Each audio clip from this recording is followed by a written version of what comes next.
I am Vincent, 69 years old, and for 4 decades I built an empire quietly letting my wife wear the crown while I wore the calluses. I took my wife to an elite charity gala. She left on the arm of a man who claimed to be a billionaire. He threw a single crumpled $1 bill at my chest and told me to buy a coffee while he took care of my wife. She laughed.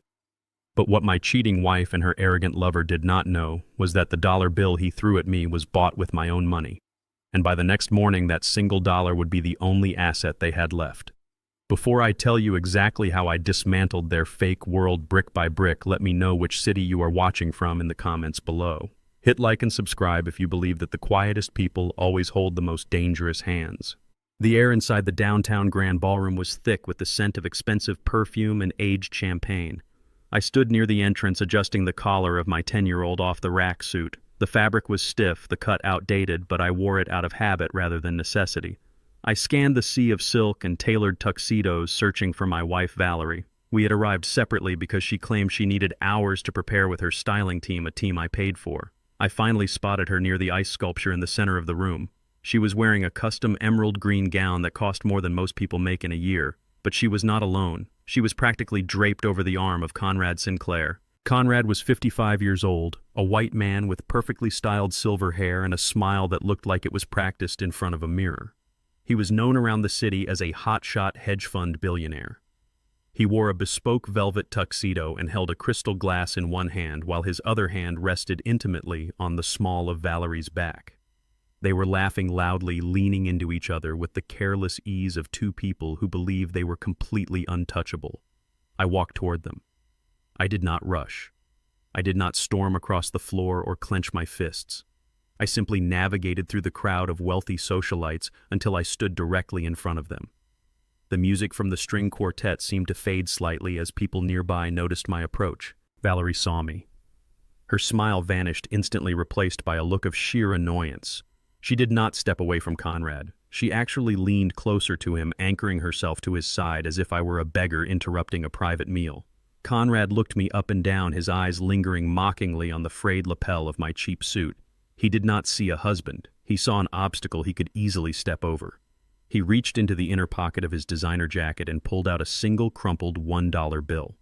He flicked his wrist and threw the balled-up paper directly at my chest. It bounced off my tie and landed on the polished marble floor. "Buy yourself a coffee, old man," Conrad sneered, his voice loud enough for the surrounding guests to hear. "I will take good care of her tonight." I looked at Valerie, waiting for her to react. I waited for a trace of shame, a hint of regret, or even a basic defense of her husband of 35 years. Instead, she let out a sharp, cruel laugh. She turned her back on me, hooked her arm tighter through Conrad's, and walked away with him toward the private VIP exit. The sheer audacity of the moment hung in the air. For a decade, I had worn this exact same suit to every formal event. I did not wear it because I lacked funds. I wore it because every spare dollar we had during the early days was poured into a secret commercial real estate trust I built from the ground up. As the trust grew into a massive, invisible empire, I continued to live simply. I funneled massive allowances into Valerie's accounts so she could live the life of a high society queen. I paid for her country club memberships, her luxury vehicles, and the very gown she was wearing to walk away with another man. My frugality funded her arrogance. She mistook my quiet sacrifice for weakness. The surrounding guests stared at me, their eyes wide with pity and morbid curiosity. They expected a scene. They expected the angry, betrayed older man to scream, to cause a commotion, or to throw a punch. They wanted a spectacle. I gave them absolutely nothing. I stood perfectly still, letting the cold reality of the moment wash over me. The anger did not rise to my throat. It bypassed my emotions entirely and settled deep in my chest as pure, calculating clarity. I looked down at the floor. The crumpled dollar bill rested against the pristine marble. I slowly bent down. My knees popped slightly in the quiet space. I picked up the dollar bill. I used my thumb and index finger to smooth out the creases, pressing the paper perfectly flat with meticulous care. I folded it neatly in half, then into quarters, and slipped it safely into the breast pocket of my cheap jacket. I did not look at the door where my wife had disappeared. I turned around and walked calmly toward the main exit. I stepped out into the damp, cool night air. The valet looked at me with sympathetic eyes. I handed him my worn ticket. A few moments later, he brought my 20-year-old Ford truck around to the front. The engine rattled loudly as it idled next to a line of gleaming Ferraris and Bentleys. I handed the valet a generous tip and climbed into the cracked leather driver's seat. I sat in the dark cabin for a long moment, gripping the steering wheel. The silence of the truck was a stark contrast to the noise of the ballroom. I realized in that moment that Valerie had not just insulted me. She had handed me the ultimate freedom. She had severed the last string of my unconditional tolerance. I was no longer a husband trying to save a marriage. I was a businessman dealing with a bad investment. I reached into the center console and pulled out my cell phone. I scrolled past Valerie's contact name. I would never call that number again. I pulled up a specialized contact I had not used in over a year. It was the direct line for a 24-hour master locksmith who handled security for my commercial warehouses. The phone rang twice before a gruff voice answered. My tone was steady, devoid of any warmth or hesitation. I need a full security crew at the main residential estate immediately. Change every lock on the property. The entry gates, the front and back doors, the garage access codes. I want the heavy titanium deadbolts installed on all exterior entries. I want it done tonight. I ended the call and tossed the phone onto the passenger seat. I put the old truck into gear and drove away from the gala, touching my breast pocket where the single-dollar bill rested safely. The game had completely changed, and they had no idea what was coming. The morning sun broke through the heavy oak trees lining the long driveway of the estate. It was barely 7 o'clock when a black luxury ride-share SUV pulled up to the front gate. The massive iron gates, which usually swung open automatically via a sensor in Valerie's personal vehicle, remained firmly locked against her command. The driver refused to wait, forcing her to exit at the pedestrian entrance and walk the rest of the way. Valerie stepped out onto the damp pavement. Her custom emerald green gown from the charity gala was deeply wrinkled and stained with spilled wine near the hem. She looked completely exhausted, her carefully styled hair now a tangled mess, but her posture remained stiff with the arrogance of a woman who had never faced a real consequence in her entire life. She walked up the long, sweeping stone path, her high heels clicking sharply and aggressively in the quiet morning air. When she reached the massive double doors of the main entrance, she impatiently reached into her designer clutch. She pulled out her heavy gold key, a custom piece she had commissioned years ago because she thought standard keys looked cheap. She slid the gold metal toward the keyhole, expecting the familiar smooth click that had welcomed her for decades. Instead, the metal scraped uselessly against a flat surface. The elegant brass fixture she was used to had been completely removed. In its place was an industrial-grade reinforced titanium deadbolt glowing faintly with a red digital security ring. She jammed her custom key forward again, violently scratching the expensive metal against the titanium. It did not budge a single millimeter. She grabbed the heavy brass door handle and yanked it backward with all her strength, but the thick door felt like a solid wall of concrete.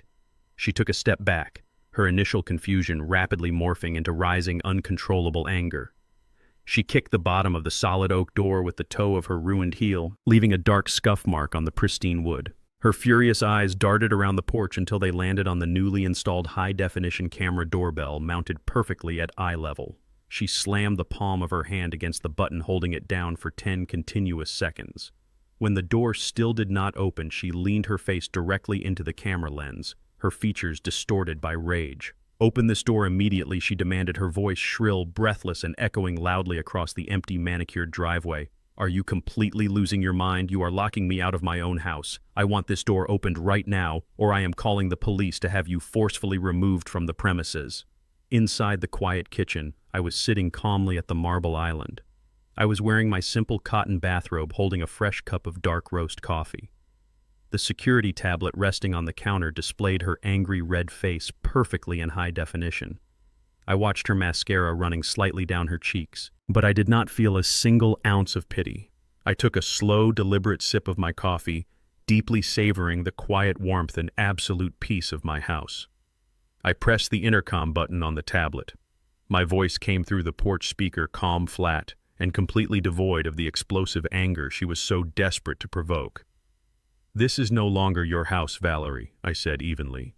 "The deed has always been solely in my name, and as of 2 o'clock this morning, the security of this entire property has been completely upgraded."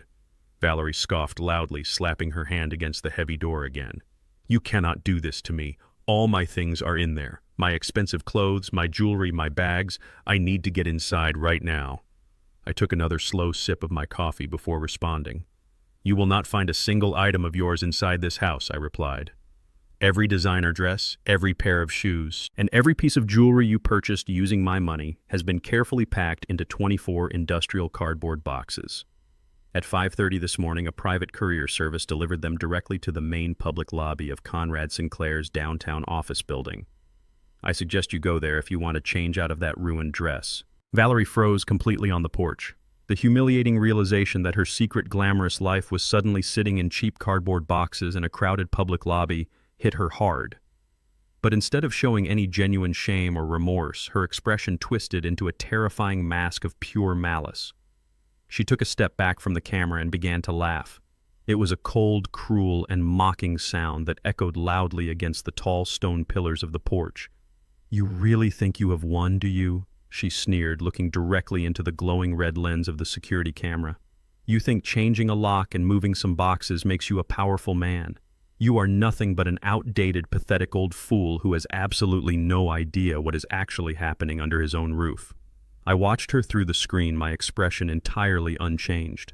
She crossed her arms over her chest, shivering slightly in the crisp morning chill, but her eyes were burning with absolute triumph.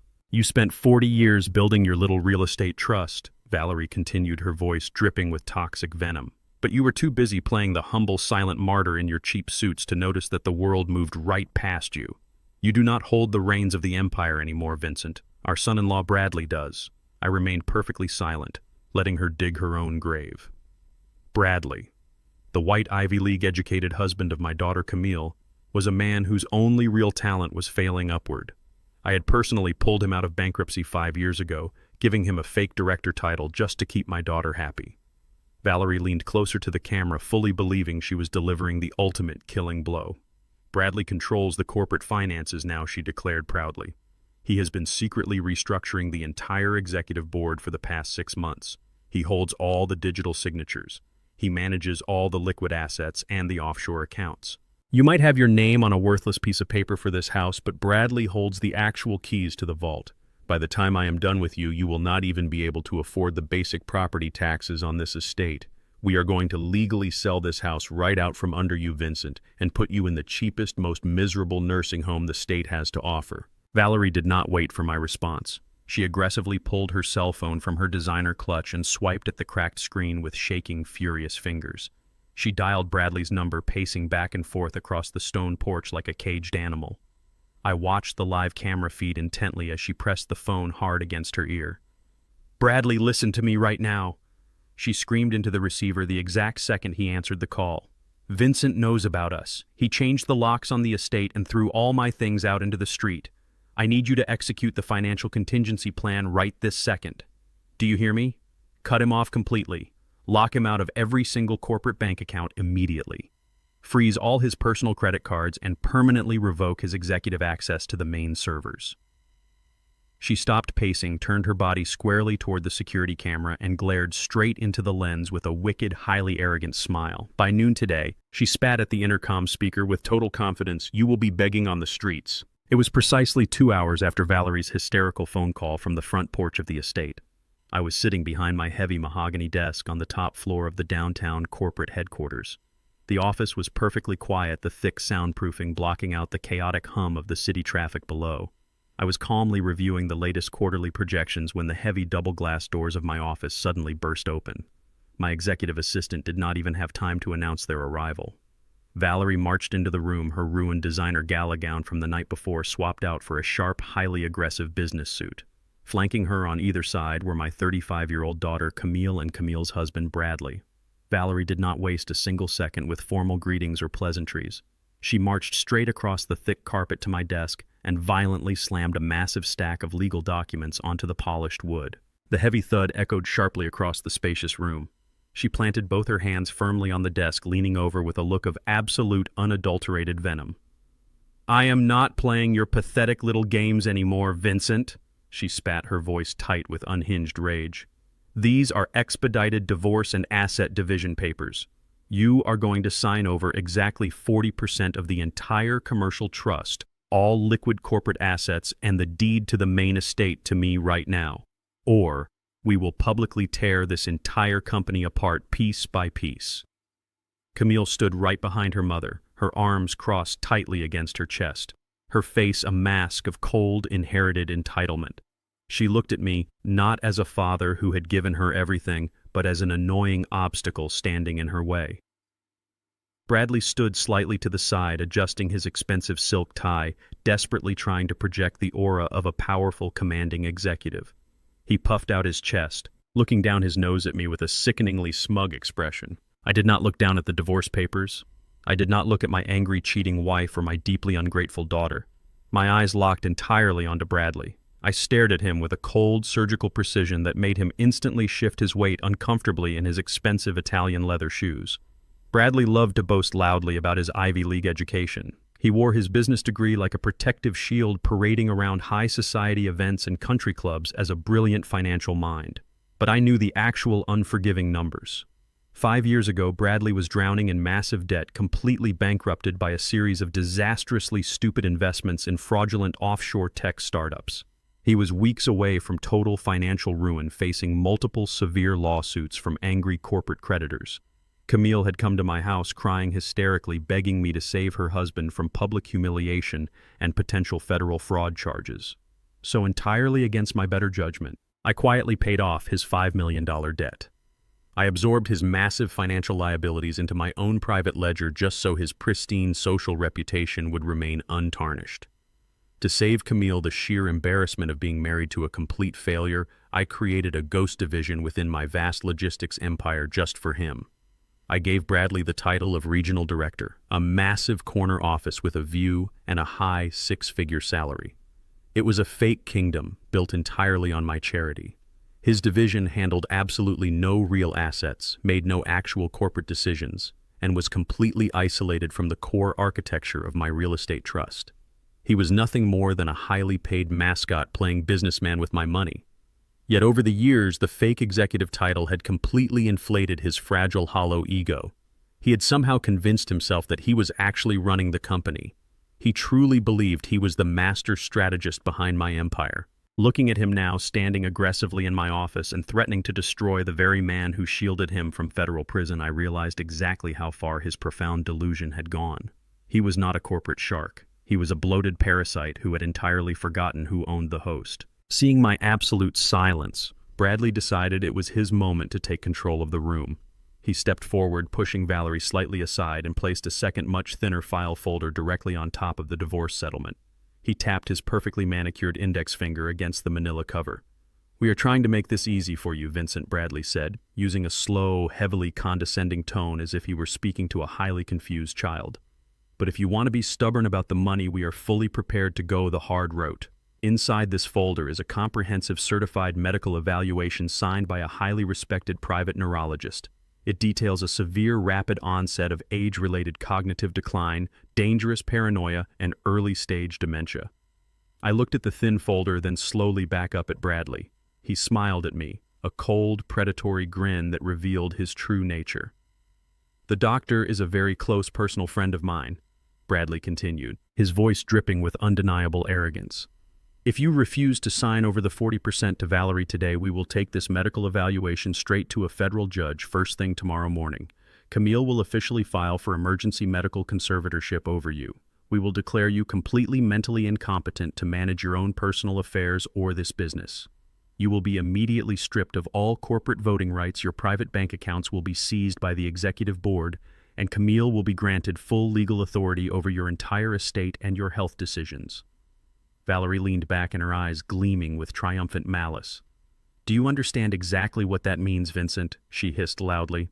"If you do not sign these papers right now, you will not just lose 40% of your wealth. You will lose 100%. We will legally lock you away in a permanent care facility, and Bradley will take over as the sole chief executive officer of this company by the end of the week." I shifted my gaze to Camille, my own flesh and blood. She did not flinch.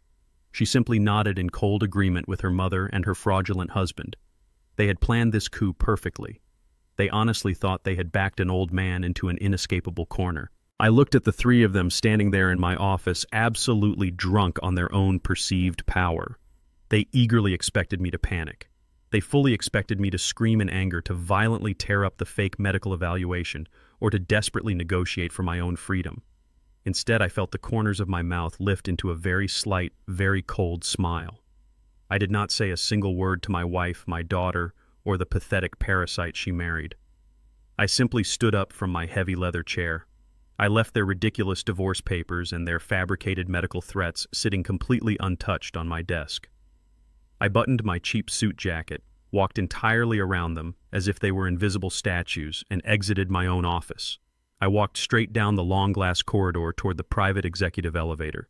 As the heavy steel doors slid shut, cutting off their highly confused and deeply angry faces, I pulled my cell phone from my breast pocket.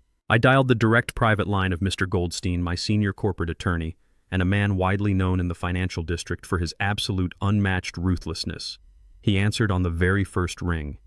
"Goldstein," I said, my voice perfectly steady and clear. "It is time. Execute the purge protocol immediately." The private elevator doors opened directly into the reception area of Goldstein and Associates, located on the 50th floor of the city's most prestigious financial tower. I did not stop at the front desk to announce myself. The receptionist, recognizing me, instantly simply nodded and pressed the silent buzzer to unlock the heavy oak doors leading to the inner sanctum.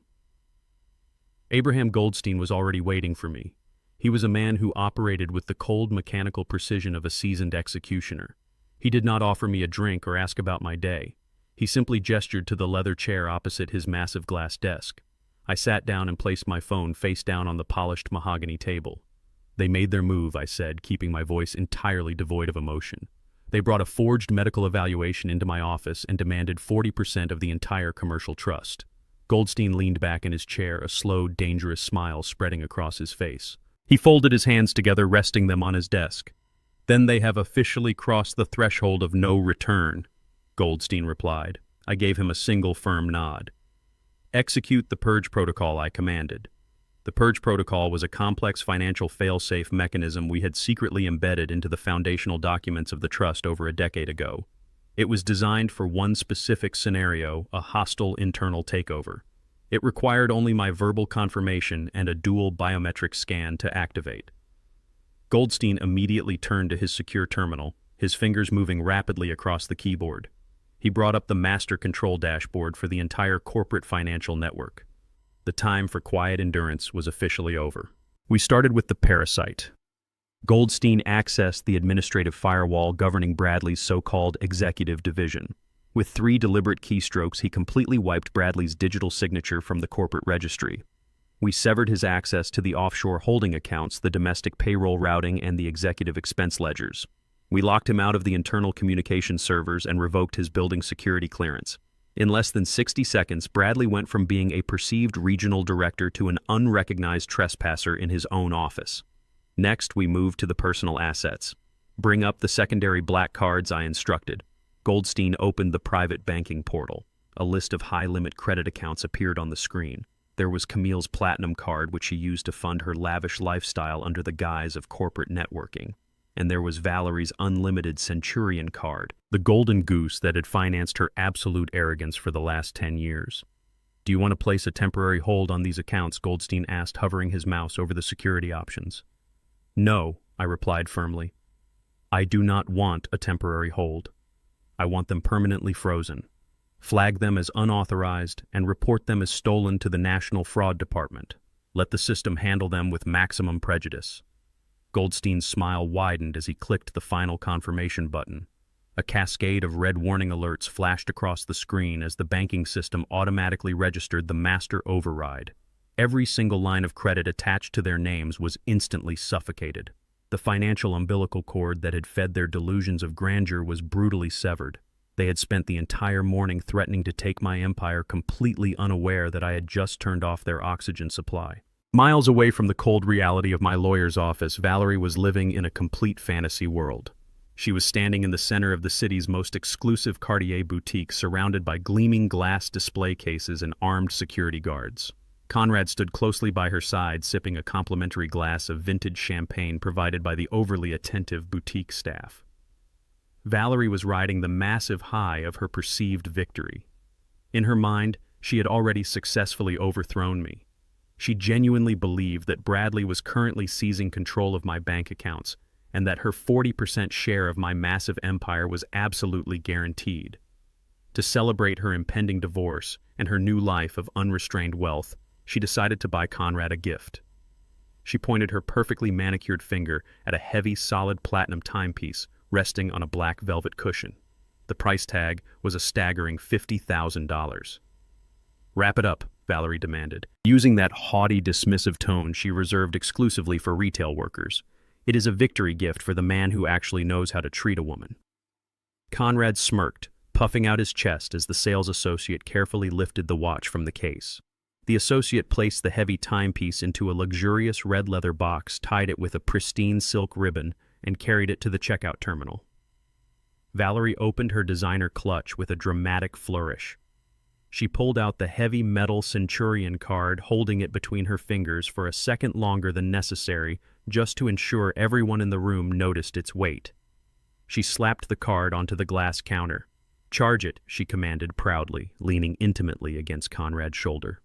The associate smiled politely, picked up the heavy black card, and slid it smoothly through the high-end payment terminal. The terminal processed the information for 2 seconds before emitting a sharp, aggressive, and incredibly loud red buzz.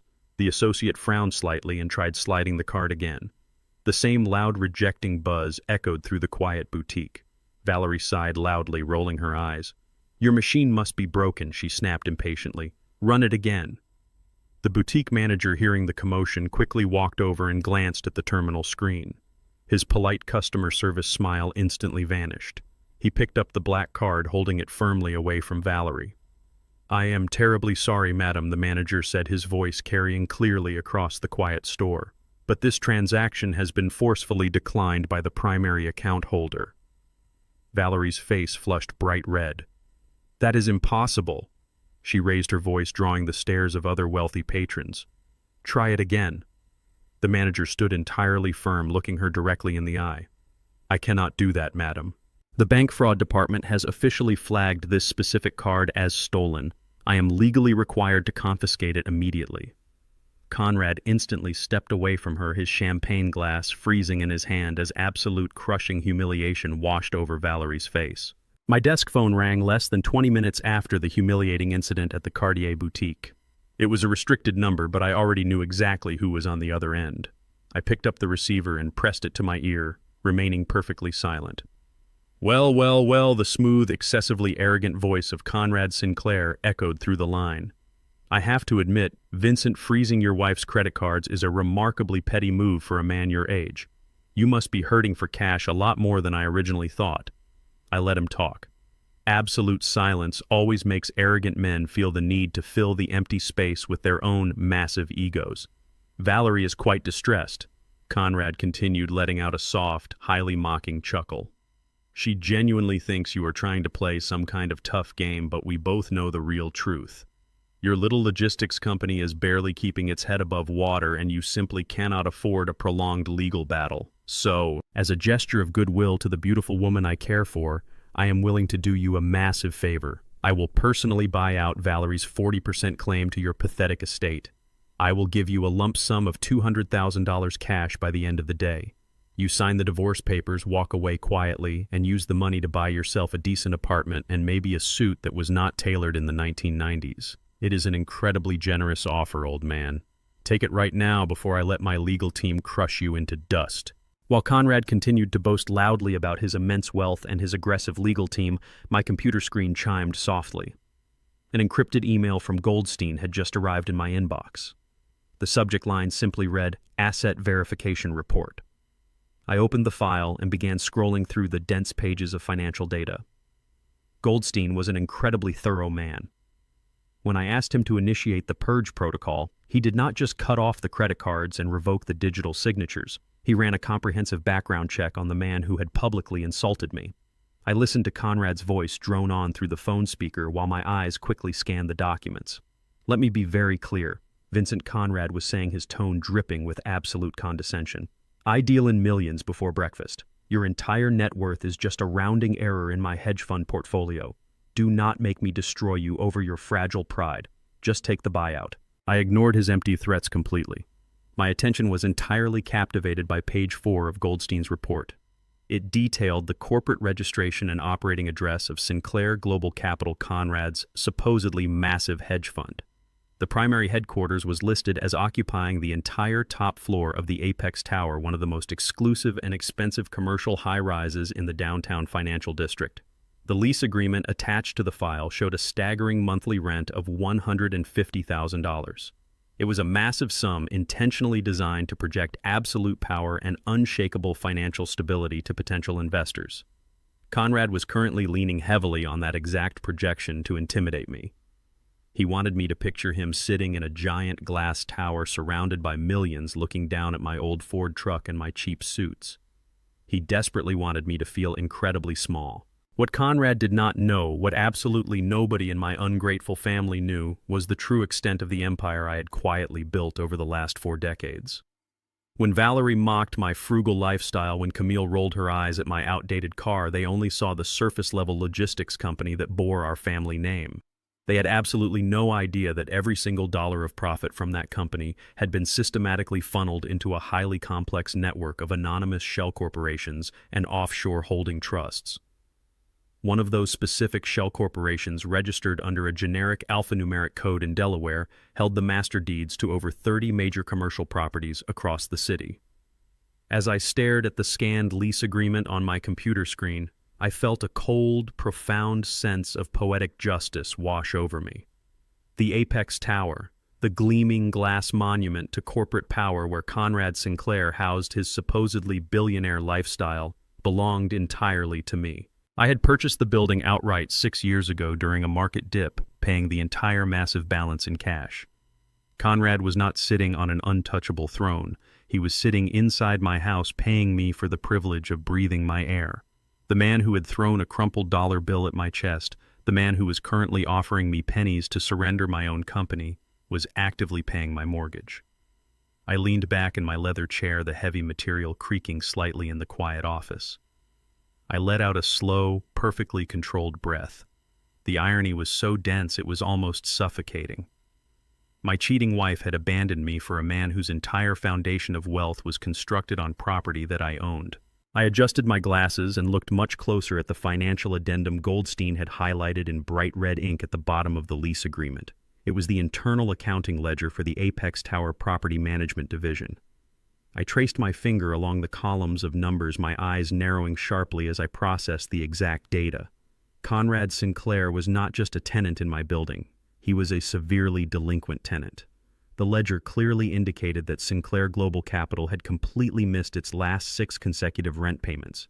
He was currently in default to the tune of $900,000. He had been actively dodging the property management team, filing endless legal extensions and using fake wire transfer receipts to desperately delay his inevitable eviction. The billionaire hedge fund manager was completely broke. He was a massive fraud living entirely on borrowed time and stolen credit. I finally spoke into the receiver, my voice cold flat and dangerously calm. "Keep your $200,000, Conrad," I said softly. "You are going to need every single penny of it to pay your rent." I hung up the phone before he could say another word, severing the connection entirely. The arrogant hunter had just become the prey. I drove back to the estate as the late afternoon shadows stretched across the perfectly manicured lawns. The new titanium locks had successfully kept Valerie out all morning, but I deliberately authorized the front security gate to open when my daughter's luxury SUV aggressively pulled into the driveway. I wanted to hear exactly what Camille had to say for herself. I was sitting in the formal living room silently reading a financial newspaper when she stormed through the heavy oak doors. She did not bother with a basic greeting. Her face was flushed with intense anger and she was practically vibrating with spoiled rage. "You need to call the bank and unfreeze our accounts right this second," Camille demanded violently, throwing her designer handbag onto the antique mahogany coffee table. "Bradley's corporate cards are declining all over town. My platinum card is completely blocked and the bank manager actually had the nerve to tell me you reported them as stolen. What is wrong with you? Have you completely lost your mind?" I folded my newspaper slowly and set it aside. I did not raise my voice. I simply looked at her. "I told you this morning, Camille. Your husband tried to steal my company using a forged medical document. The financial privileges are permanently revoked." Camille let out a harsh, bitter laugh, pacing back and forth across the expensive Persian rug. "You are so incredibly paranoid and pathetic," she sneered. "Bradley is the only executive actually trying to modernize this stagnant company. You sit around in your cheap suits with your outdated ghetto mentality, terrified of taking real risks. You think saving pennies makes you a genius, but you are just holding Bradley back from taking this family to the global level. You are suffocating his potential because you are bitterly jealous of his Ivy League education and his modern vision. I sat perfectly still, letting her toxic, deeply disrespectful words fill the quiet room. Her absolute defense of the man who had just tried to commit me to an asylum was disturbing enough, but what came next shattered whatever tiny fragment of paternal affection I still held for her. If Bradley is such a brilliant visionary, I asked calmly, why did the two of you march into my office today demanding a divorce settlement for your mother? Why side with Valerie and a strange man you barely know? Camille abruptly stopped pacing. She looked at me not with the eyes of a loving daughter, but with the cold, calculating gaze of a desperate corporate conspirator. Because Conrad actually understands wealth, she snapped loudly, gesturing wildly with her hands. He understands leverage and high stakes. Mom finally found someone who treats her like the queen she deserves to be, and frankly, we all benefit from it immensely. You think I did not know about her affair? I have known about Conrad for an entire year. The bold confession hung in the air, heavy and completely suffocating. My own flesh and blood daughter had watched my wife betray me for 12 solid months and actively chose to remain completely silent. I felt a deep freezing chill run through my veins. You covered for your mother's infidelity, I stated, my voice dangerously soft and flat. You sat at my Thanksgiving table, accepted my money, smiled in my face, and called me dad while you knew she was sleeping with another man. Why? Camille crossed her arms, completely devoid of any shame or moral guilt. Because Conrad made Bradley a massive promise, she declared proudly, as if she were revealing a masterstroke of business strategy. Bradley's division has been struggling because you constantly refuse to give him the proper operating budget. Conrad promised to inject $10 million of fresh venture capital directly into Bradley's department. $10 million, Vincent. That is real money. That is the kind of aggressive expansion this family actually needs to survive. Mom's relationship with Conrad was the absolute best thing that could have happened to Bradley's career. We fully supported her because we knew Conrad would finally give Bradley the heavy financial backing you always denied him. So yes, I kept my mouth shut. You were never going to give us that kind of capital anyway. I looked at the 35-year-old woman standing in the center of my living room. I looked closely at the expensive designer clothes she wore, paid for entirely by the logistics company she was currently insulting. I looked at the massive diamond rings glittering on her fingers, bought with the quiet wealth I had systematically transferred into her trust accounts over the years. I searched her face for any trace of the little girl I had lovingly raised, any glimmer of a functioning moral compass, any spark of genuine familial loyalty. There was absolutely nothing left. She was completely hollow, a perfect, terrifying reflection of her mother's bottomless greed and her husband's pathetic, unearned entitlement. She had actively sold out her own father's dignity for the distant promise of a $10 million investment from a man she foolishly thought was a billionaire. She had placed a literal, calculable price tag on my 35-year marriage, treating my public humiliation as a simple business transaction. At that precise moment, a profound and heavy silence fell over me. It was the absolute silence of a man who finally understands that a diseased limb cannot be saved and must simply be amputated. I did not feel the urge to yell or reprimand her. I did not feel the need to explain to her that Conrad Sinclair was a massive fraud who could not even afford his own office rent, let alone provide a $10 million venture capital injection. I did not want to warn her that the golden parachute she was desperately banking on was actually a lead weight tied securely around her neck. Explaining the reality to her would have been a complete waste of my breath. She had freely made her choice. She had chosen her side in this brutal war, and she had chosen incredibly poorly. I slowly stood up from the heavy leather armchair. My utter silence seemed to unnerve her slightly. She uncrossed her arms, her aggressive, dominating posture faltering for just a fraction of a second. "Well," Camille demanded, her voice suddenly losing a bit of its confident, piercing edge. "Are you going to call the bank or not? Stop throwing a childish tantrum and do the right thing for your family." I looked her dead in the eyes. My expression was as hard and cold as carved granite. "I am doing exactly what is right for my family," I replied softly. "You know the way out, Camille. Do not ever come back to this house uninvited." Camille scoffed loudly, snatching her expensive designer handbag off the coffee table with a violent jerk, and stormed out of the living room without another word. I listened to the heavy thud of the solid oak front door closing and the aggressive roar of her luxury SUV speeding recklessly down the long driveway. The moment the estate was perfectly quiet again, I walked over to the antique desk in the corner of the room and picked up my secure corporate phone. I bypassed my lawyer completely and dialed the direct private line of the lead partner at the most ruthless independent forensic accounting firm in the city. The senior partner answered the call immediately. "I need a full, unannounced forensic audit deployed first thing tomorrow morning," I instructed, my voice entirely stripped of mercy or hesitation. "Target the entire regional division managed by Bradley. I want every single ledger, every offshore wire transfer, every payroll file, and every deleted email recovered and meticulously scrutinized. Shut down their central servers and physically lock his entire staff out of the building while your team works. I want to know exactly how much of my money he is hiding." The partner confirmed the aggressive order without asking questions. I hung up the phone knowing that when you violently shake a hollow, rotting tree, the parasites always fall out. Exactly at 8 o'clock the following morning, a team of 20 independent forensic accountants descended upon Bradley's regional division. They moved with absolute military precision, flanking the main entrances and instantly locking down the central servers before a single employee could even log into their workstation. When Bradley arrived at 9 o'clock, casually holding his artisan coffee and acting like the king of the world, he found 2 armed corporate security guards physically barring him from his own corner office. His access badge flashed red. His demands to speak to human resources were completely ignored, and his threats to fire the security staff were met with stone-cold silence. I did not go to the office to witness his public humiliation in person. I had absolutely no desire to see his pathetic face. I remained in the quiet comfort of my home library, watching the digital updates roll in through a secure, encrypted portal. By mid-afternoon, the lead auditor, a veteran investigator named Harris, drove directly to my estate. He bypassed my corporate assistants and walked straight into my study carrying a remarkably thick, red-bound file. Harris was a man who had seen decades of corporate corruption, but his face was entirely grim as he stood before me. He placed the heavy file on my desk and let out a heavy sigh. "We found it, Vincent," he said quietly, his voice carrying the immense weight of the discovery. "We traced the entire shadow ledger. He had buried it deep, but not deep enough."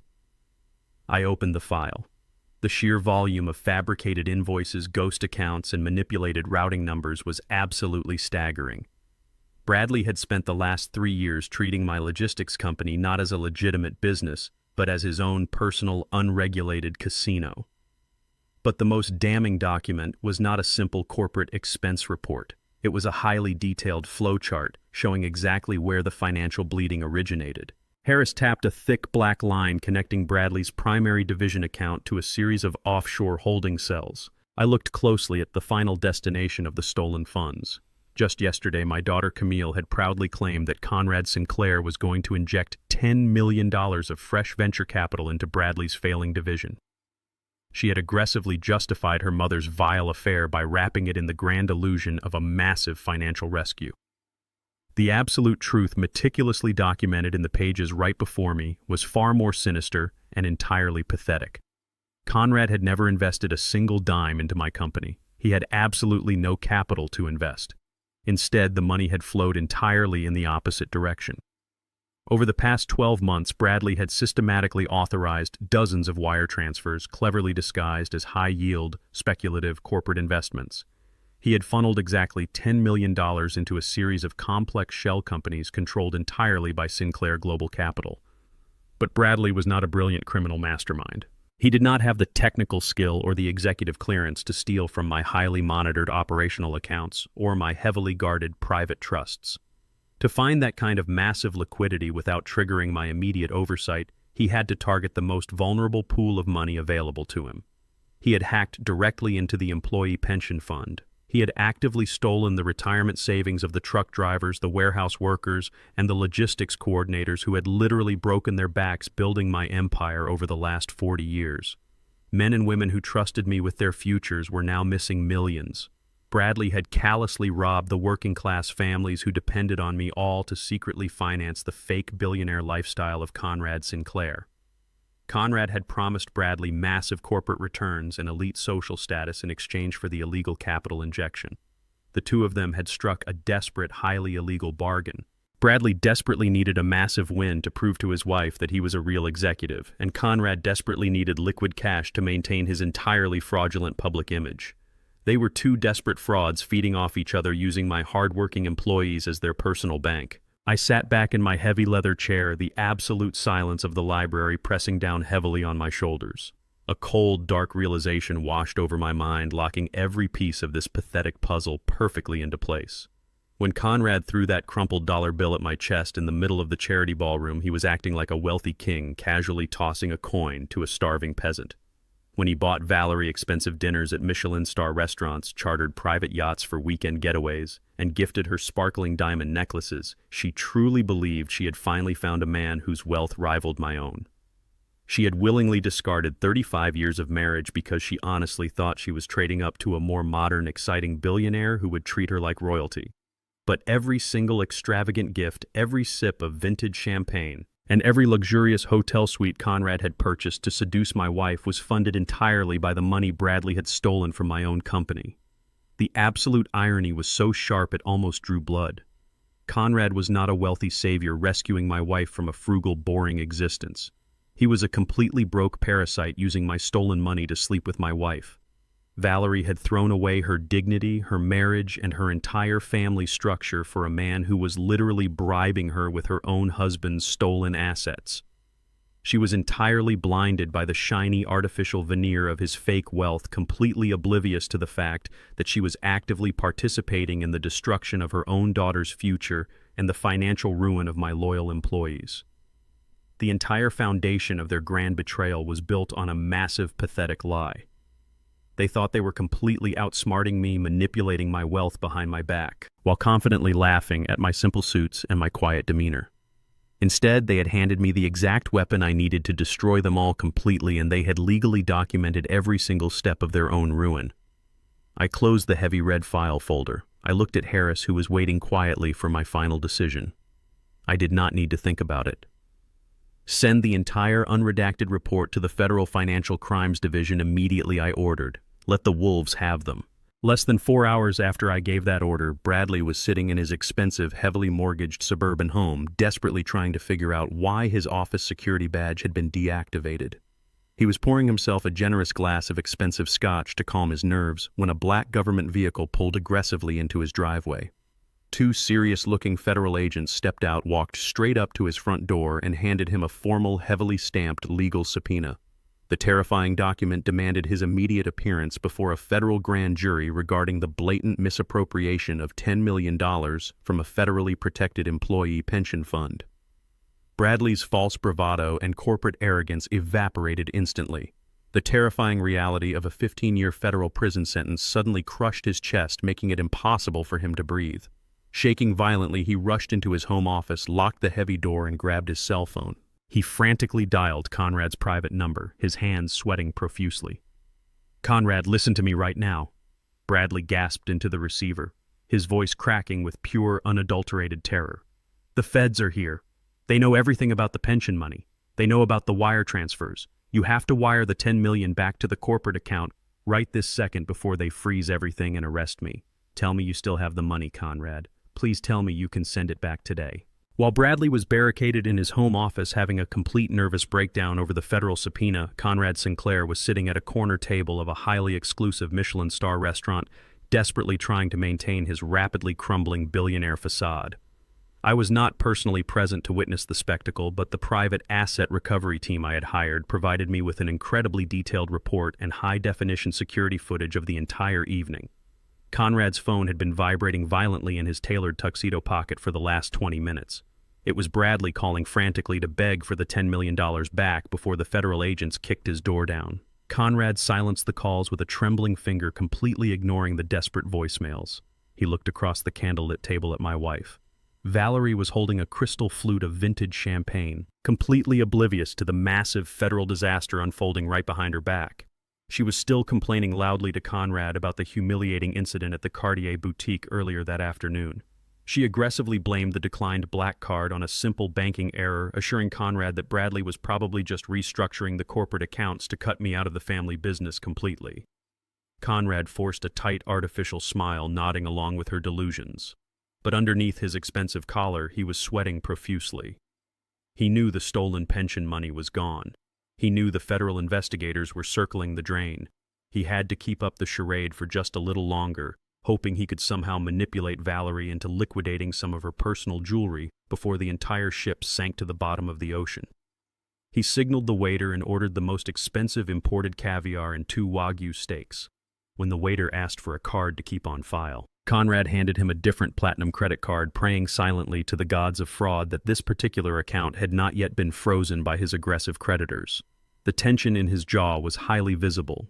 He was a desperate, cornered rat pretending to be a fearless lion surrounded by elite wealthy diners who had absolutely no idea they were sitting next to a massive criminal on the verge of total ruin. The dining room was an immaculate display of old money and extreme wealth. It featured massive crystal chandeliers, soft live piano music, and floor-to-ceiling glass windows that offered a perfect unobstructed view of the private valet parking area on the street below. It was the exact type of highly exclusive environment Valerie believed she inherently belonged in. She took a delicate bite of her expensive appetizer, her eyes constantly scanning the room to ensure the other patrons were looking at her. She desperately wanted everyone in the city to see her sitting with her wealthy new lover. She got her wish, but not in the way she ever intended. The soft, elegant atmosphere of the restaurant was suddenly pierced by the harsh, flashing yellow strobe lights of 2 heavy-duty industrial tow trucks. The trucks rumbled aggressively down the quiet, upscale street. Their massive diesel engines growled loudly against the serene, sophisticated backdrop of the fine dining establishment. The trucks did not casually pass by. They abruptly pulled directly into the exclusive valet parking zone, aggressively blocking a line of incoming luxury vehicles. The elite diners seated near the windows immediately paused their quiet conversations. Their silver forks hovered over their porcelain plates as they watched the highly unusual and disruptive scene unfold outside. Valerie turned her head, her annoyance flaring instantly at the loud interruption. "Look at those hideous, dirty trucks," she scoffed to Conrad, taking another arrogant sip of her champagne. "They are completely ruining the entire ambiance of the evening. The restaurant management really should do something about that right now." Conrad followed her gaze out the massive glass window, and his forced smile instantly vanished.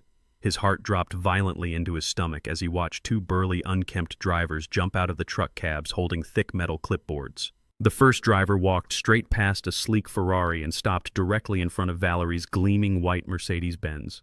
The second driver bypassed a Rolls-Royce and marched straight toward Conrad's black Porsche 911. Valerie set her crystal glass down on the table with a sharp, angry clink. "What in the world are those men doing?" she demanded, her voice rising in sheer panic as the first driver began unspooling a heavy steel towing cable. "They are touching my car." Conrad did not answer her. He sat completely frozen in his chair, his mind racing to find an escape route that simply did not exist. The harsh mechanical screech of the heavy winch echoed clearly through the thick glass windows as the massive steel hooks were violently clamped onto the undercarriage of their luxury vehicles. Valerie simply could not contain her inherited arrogance. She aggressively threw her expensive silk napkin onto the table, stood up abruptly, and marched furiously through the elegant dining room toward the main entrance. Conrad had absolutely no choice but to follow her, his face pale and slick with a cold, nervous sweat. The restaurant manager tried to politely intervene, but Valerie pushed right past him and stormed out the front doors into the cool evening air. "Stop right there!" Valerie screamed at the tow truck driver at the top of her lungs. Her shrill voice echoed loudly down the upscale street, instantly drawing the absolute attention of every single valet security guard and wealthy passerby. "Take those filthy metal hooks off my car immediately. Do you have any idea who I am?" The burly tow truck driver did not even flinch at her aggressive tone. He casually wiped his greasy hands on a dirty rag and pulled a bright pink repossession notice from his metal clipboard. He shoved the thick paper directly into Valerie's chest. "I do not care if you are the Queen of England, lady." The driver grunted loudly, entirely unimpressed by her designer gown. "This vehicle is a corporate lease officially registered to Hayes Logistics. The primary account holder permanently terminated the lease agreement this morning and flagged the vehicle for immediate repossession due to unauthorized personal use. You can clear out your personal belongings or leave them in the trunk, but this car is getting hooked up and coming with me right now." Valerie stared at the bright pink paper in absolute paralyzed horror. The realization hit her like a physical blow to the stomach. The financial safety net was completely gone. She whipped her head around to look at Conrad, fully expecting her billionaire savior to step in, throw a massive stack of cash at the driver, and make the embarrassing problem disappear. Instead, she watched as the second tow truck driver handed Conrad an identical pink slip. Conrad's leased Porsche, the ultimate physical symbol of his fake wealth, was currently being hoisted violently into the air by the heavy chains. His car lease was heavily dependent on the fraudulent offshore accounts Bradley was supposed to manage, and with my purge protocol fully activated, his automatic payments had hard bounced. Several wealthy diners from the restaurant had actually stepped outside to watch the commotion, openly pointing and recording the deeply humiliating spectacle on their smartphones. Valerie, the woman who had spent her entire adult life obsessing over her pristine public image, was now the main attraction of a massive, extremely public financial execution. She stood entirely paralyzed on the sidewalk, watching her luxurious lifestyle being literally dragged away on a rusty flatbed truck. The heavy tow trucks roared back to life. Their massive diesel engines belched black smoke into the pristine night air as they forcefully pulled away from the curb, taking the white Mercedes and the black Porsche with them into the downtown traffic. Valerie and Conrad were left standing completely stranded on the sidewalk, entirely exposed to the judging eyes of the city elite. The head valet approached them cautiously, holding his clipboard tightly against his chest. "Would you like me to call a private black car service to take you home, sir?" the valet asked Conrad, his tone laced with barely concealed pity. Conrad reached into his tailored tuxedo pocket, his hands shaking violently. He knew his remaining credit cards were completely maxed out and his bank accounts were entirely frozen. He could not afford a luxury car service. He could barely afford his next meal. "No," Conrad muttered under his breath, completely avoiding Valerie's shocked, demanding, and furious stare. "I will handle it myself." He pulled out his smartphone and opened a basic ride-sharing application. He rapidly scrolled past the premium luxury options because his remaining available balance could not even cover the base fare. He quietly ordered the absolute cheapest standard ride available on the app. 5 minutes later, a battered 10-year-old sedan with a severely dented bumper and a cracked windshield pulled up to the curb of the Michelin star restaurant. Valerie looked at the cheap, dirty car, then looked at Conrad in absolute disgust and utter disbelief. "Get in, Valerie!" Conrad snapped harshly, his fake billionaire persona completely shattering under the immense pressure. The grand charade was officially over. As she reluctantly climbed into the back seat of the cheap sedan, the worn fabric scratching against her custom gown, she finally realized the terrifying truth. The Hayes family bank was permanently closed, and she had traded her entire life for an absolute illusion. It was the morning after the disastrous repossession dinner. Bradley, utterly terrified by the federal agents who had visited his suburban home the previous afternoon with a formal subpoena, decided his only possible way out was to completely control the public narrative before the official federal indictment dropped. He managed to convince Camille to stand firmly by his side, manipulating her desperate desire to protect their lavish, unearned lifestyle. Together, they hastily organized a massive press conference in the basement-level media room of a prominent downtown hotel. They stood behind a heavy wooden podium completely covered in microphones from every major local news station. Bradley was sweating profusely under the harsh television lighting, but he desperately tried to project the image of a resolute, highly responsible corporate executive. He looked directly into the camera lenses and confidently declared that I, Vincent Hayes, was suffering from severe, highly dangerous early-onset dementia. He blatantly lied to the viewing public, claiming that my rapidly declining mental state had caused me to act erratically and secretly embezzle millions of dollars from my own hard-working employees' pension fund. Camille stood right next to him, wearing a somber black designer dress and wiping away entirely fake tears with a tissue. She told the reporters that it absolutely broke her heart to see her father destroy the family legacy, but they were bravely stepping up to save the logistics company and protect the innocent workers from my supposedly criminal behavior. It was a bold, incredibly desperate, and entirely suicidal public relations stunt designed to ruin my reputation before I could officially ruin theirs.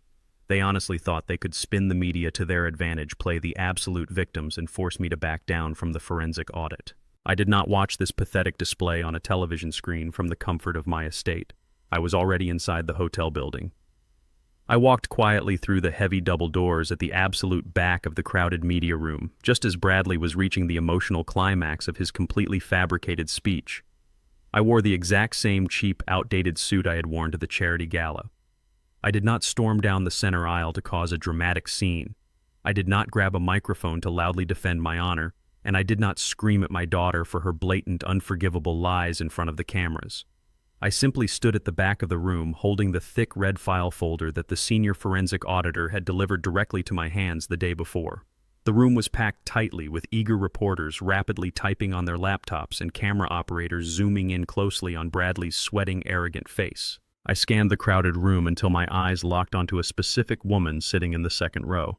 She was the senior financial investigative reporter for the city's largest independent newspaper, a woman widely known for aggressively dismantling corrupt corporate executives without an ounce of mercy or hesitation. I walked slowly and entirely silently down the side aisle, keeping to the shadows until I reached her chair. I did not say a single word to her. I simply placed the heavy red folder directly onto her lap, tapped the front cover once with my index finger to ensure she looked at it, and took a deliberate step back into the aisle.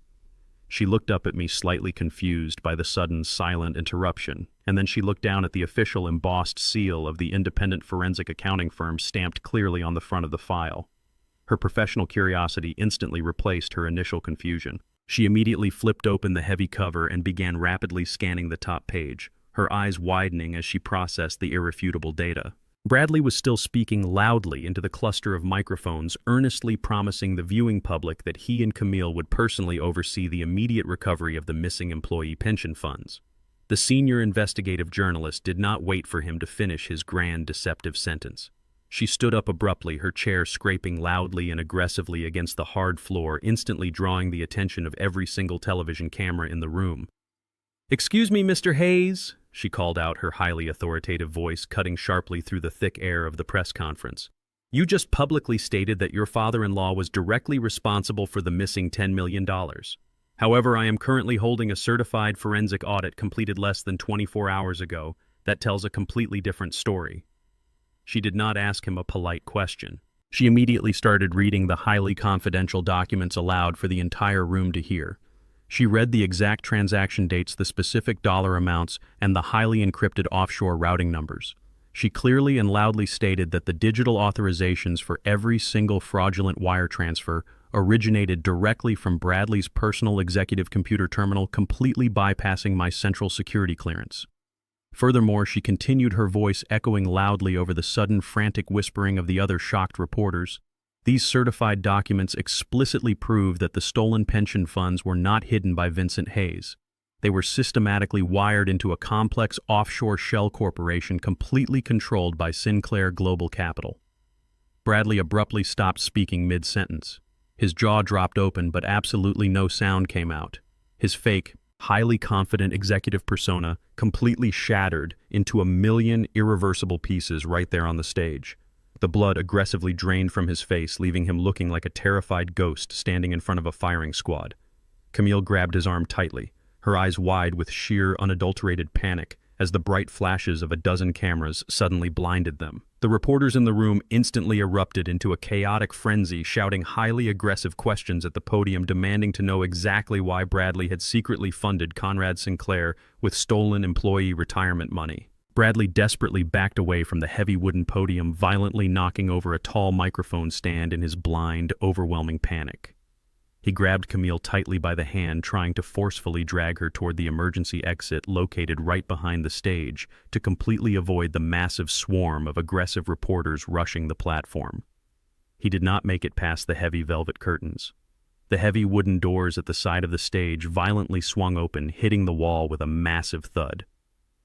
Two tall federal agents dressed in dark suits and tactical windbreakers with the large yellow letters FBI printed across the back stepped directly into his immediate path. They did not politely ask him to come quietly. They did not care about the flashing camera lenses or the fact that they were currently being broadcast on live local television. The lead agent forcefully grabbed Bradley by the shoulder, spinning him around aggressively to face the entire media pool. "Bradley Hayes," the agent announced loudly, his deep voice booming over the absolute chaos of the press room. "You are under federal arrest for massive corporate wire fraud, embezzlement, and the deliberate theft of protected employee pension funds." The agent aggressively pulled Bradley's shaking arms firmly behind his back and the sharp metallic click of heavy steel handcuffs echoed clearly through the room. Valerie stood entirely frozen near the back of the chaotic press room, watching in sheer horror as the federal agents aggressively dragged her son-in-law out the side door in heavy steel handcuffs. The blinding flashes of the camera lenses and the deafening shouts of the aggressive reporters completely terrified her. She knew instantly that the stolen pension money was permanently gone, and that her own name might be deeply entangled in Bradley's fraudulent corporate paperwork.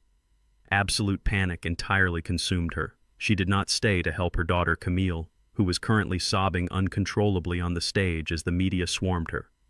Instead, Valerie turned and practically sprinted out the rear emergency exit, her high heels clicking frantically against the cold concrete stairs.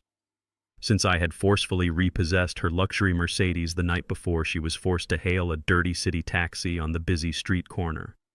She climbed into the cramped back seat, her hands shaking violently as she gave the driver the address to the Apex Tower. In her desperate, highly delusional mind, Conrad Sinclair was still her ultimate safety net.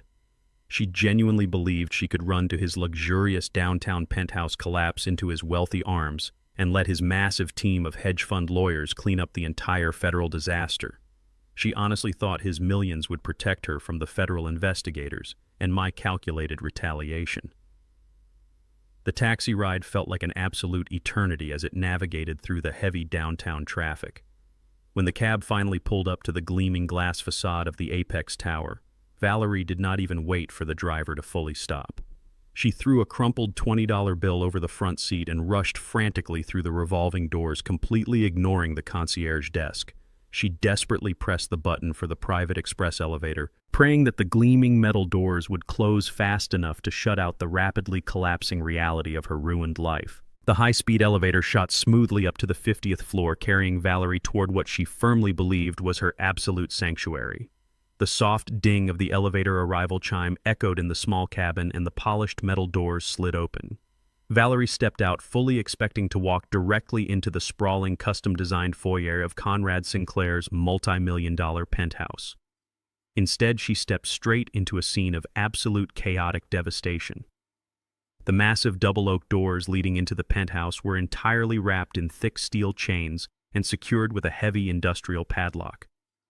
The luxurious private hallway was completely crowded with armed city police officers, building security personnel, and aggressive moving men carrying large, heavy-duty plastic crates.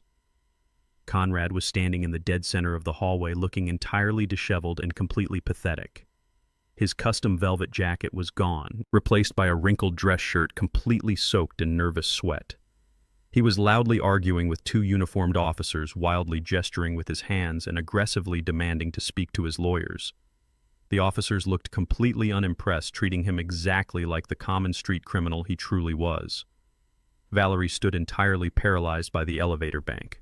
She watched in sheer horror as the moving men carelessly hauled Conrad's expensive designer furniture, his custom artwork, and his tailored silk suits out of the penthouse and dumped them aggressively into the service elevator.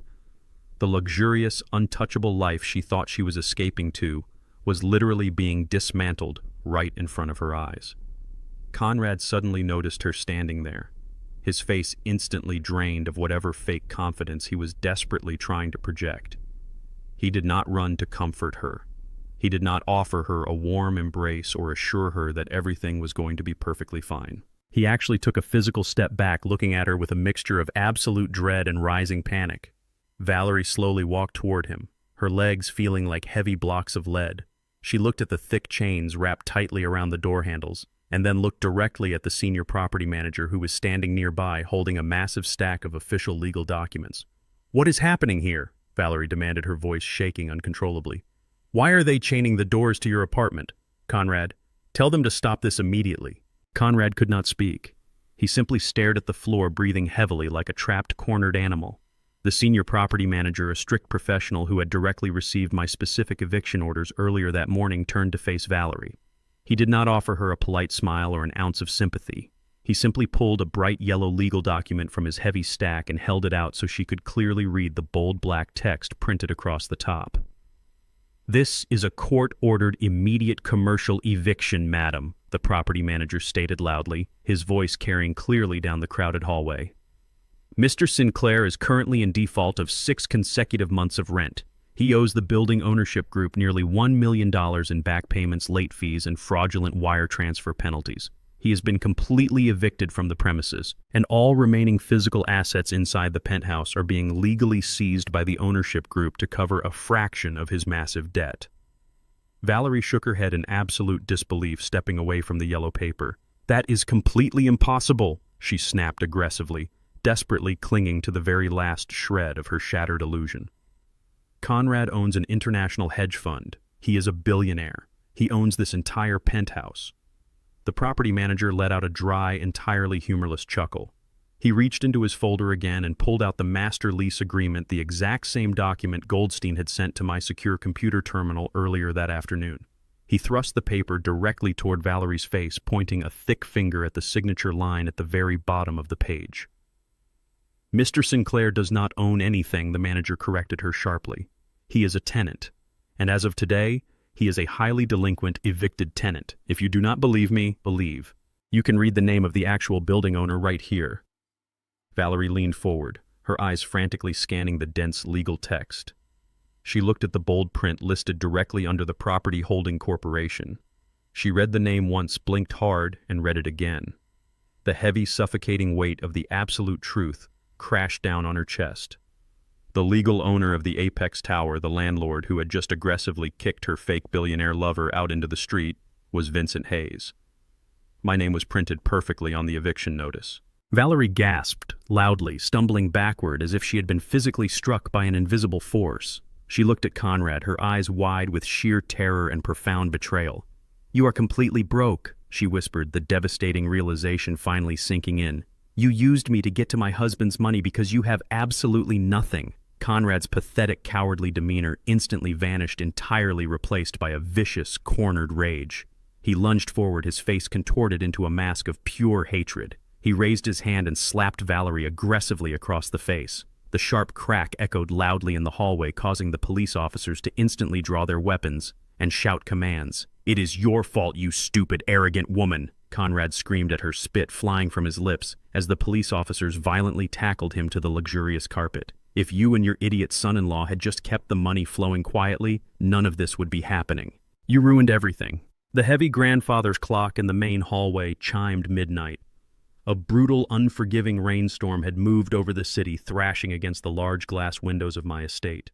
I was sitting in the dark watching the violent lightning illuminate the manicured grounds when the advanced security system suddenly blared a proximity warning. I tapped the glowing tablet resting on the side table. The high-definition night vision camera displayed a solitary figure standing aggressively outside the heavy iron pedestrian gate. It was Camille. She was completely soaked, her expensive black designer dress clinging to her shivering frame, her perfectly styled hair plastered flat against her face. Her luxury SUV was nowhere in sight, likely abandoned or already flagged by aggressive creditors.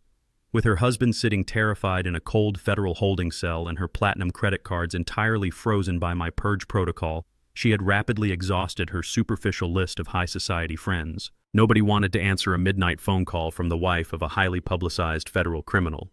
She had absolutely nowhere else to go. I pressed a button on the tablet remotely, unlocking the outer gate, and watched her sprint frantically up the long, sweeping stone driveway through the pouring rain. By the time she reached the main porch, she was gasping heavily for air, violently banging her fists against the solid oak front door. I took my time. I slowly stood up from my leather chair, adjusted my robe, and walked deliberately down the long, quiet hallway. I unlocked the heavy titanium deadbolt and pulled the door open. The freezing wind immediately whipped into the warm foyer, carrying the sharp scent of the storm. Camille stood there shivering violently under the porch light, looking absolutely nothing like the arrogant, highly entitled woman who had confidently demanded 40% of my empire just 24 hours ago. As soon as the heavy wooden door opened, Camille completely collapsed. Her legs gave out and she dropped heavily to her knees on the freezing, waterlogged stone porch. She did not try to maintain her usual haughty composure. She instantly erupted into loud, uncontrollable, and highly hysterical sobbing. The heavy rain continued to blow sideways across the porch, soaking her completely, but I did not step aside to invite her into the warm, dry foyer. I stood perfectly still, looking down at her pathetic, shivering form. "Please, Dad, please," she wailed loudly, her voice cracking under the immense crushing weight of her absolute desperation. "You have to save us. You have to fix this right now." Bradley called me from the federal detention center. "They are denying him standard release. The federal magistrate set his bail at $2 million cash and all of our accounts are completely blocked. He cannot survive in a federal prison, Dad. He is absolutely terrified. They are treating him like a violent street criminal." She reached forward with her shaking hands, desperately trying to grab the hem of my robe, but I calmly took a deliberate step backward, keeping myself entirely out of her frantic reach. Her fake tears mixed heavily with the cold rain streaming down her face. "You have to pay the bail," she begged, her voice rising to a frantic, shrill scream. "You have millions of dollars just sitting in your private accounts. $2 million is absolutely nothing to you. You can quietly replace the missing pension money yourself, pay off the federal investigators, and make this entire nightmare go away. All of my friends have completely blocked my number. The local news stations are actively parking news vans at the end of my street. My entire social reputation is completely ruined. Please, I am your only daughter. You cannot just stand there and let them completely destroy my life over a simple financial mistake.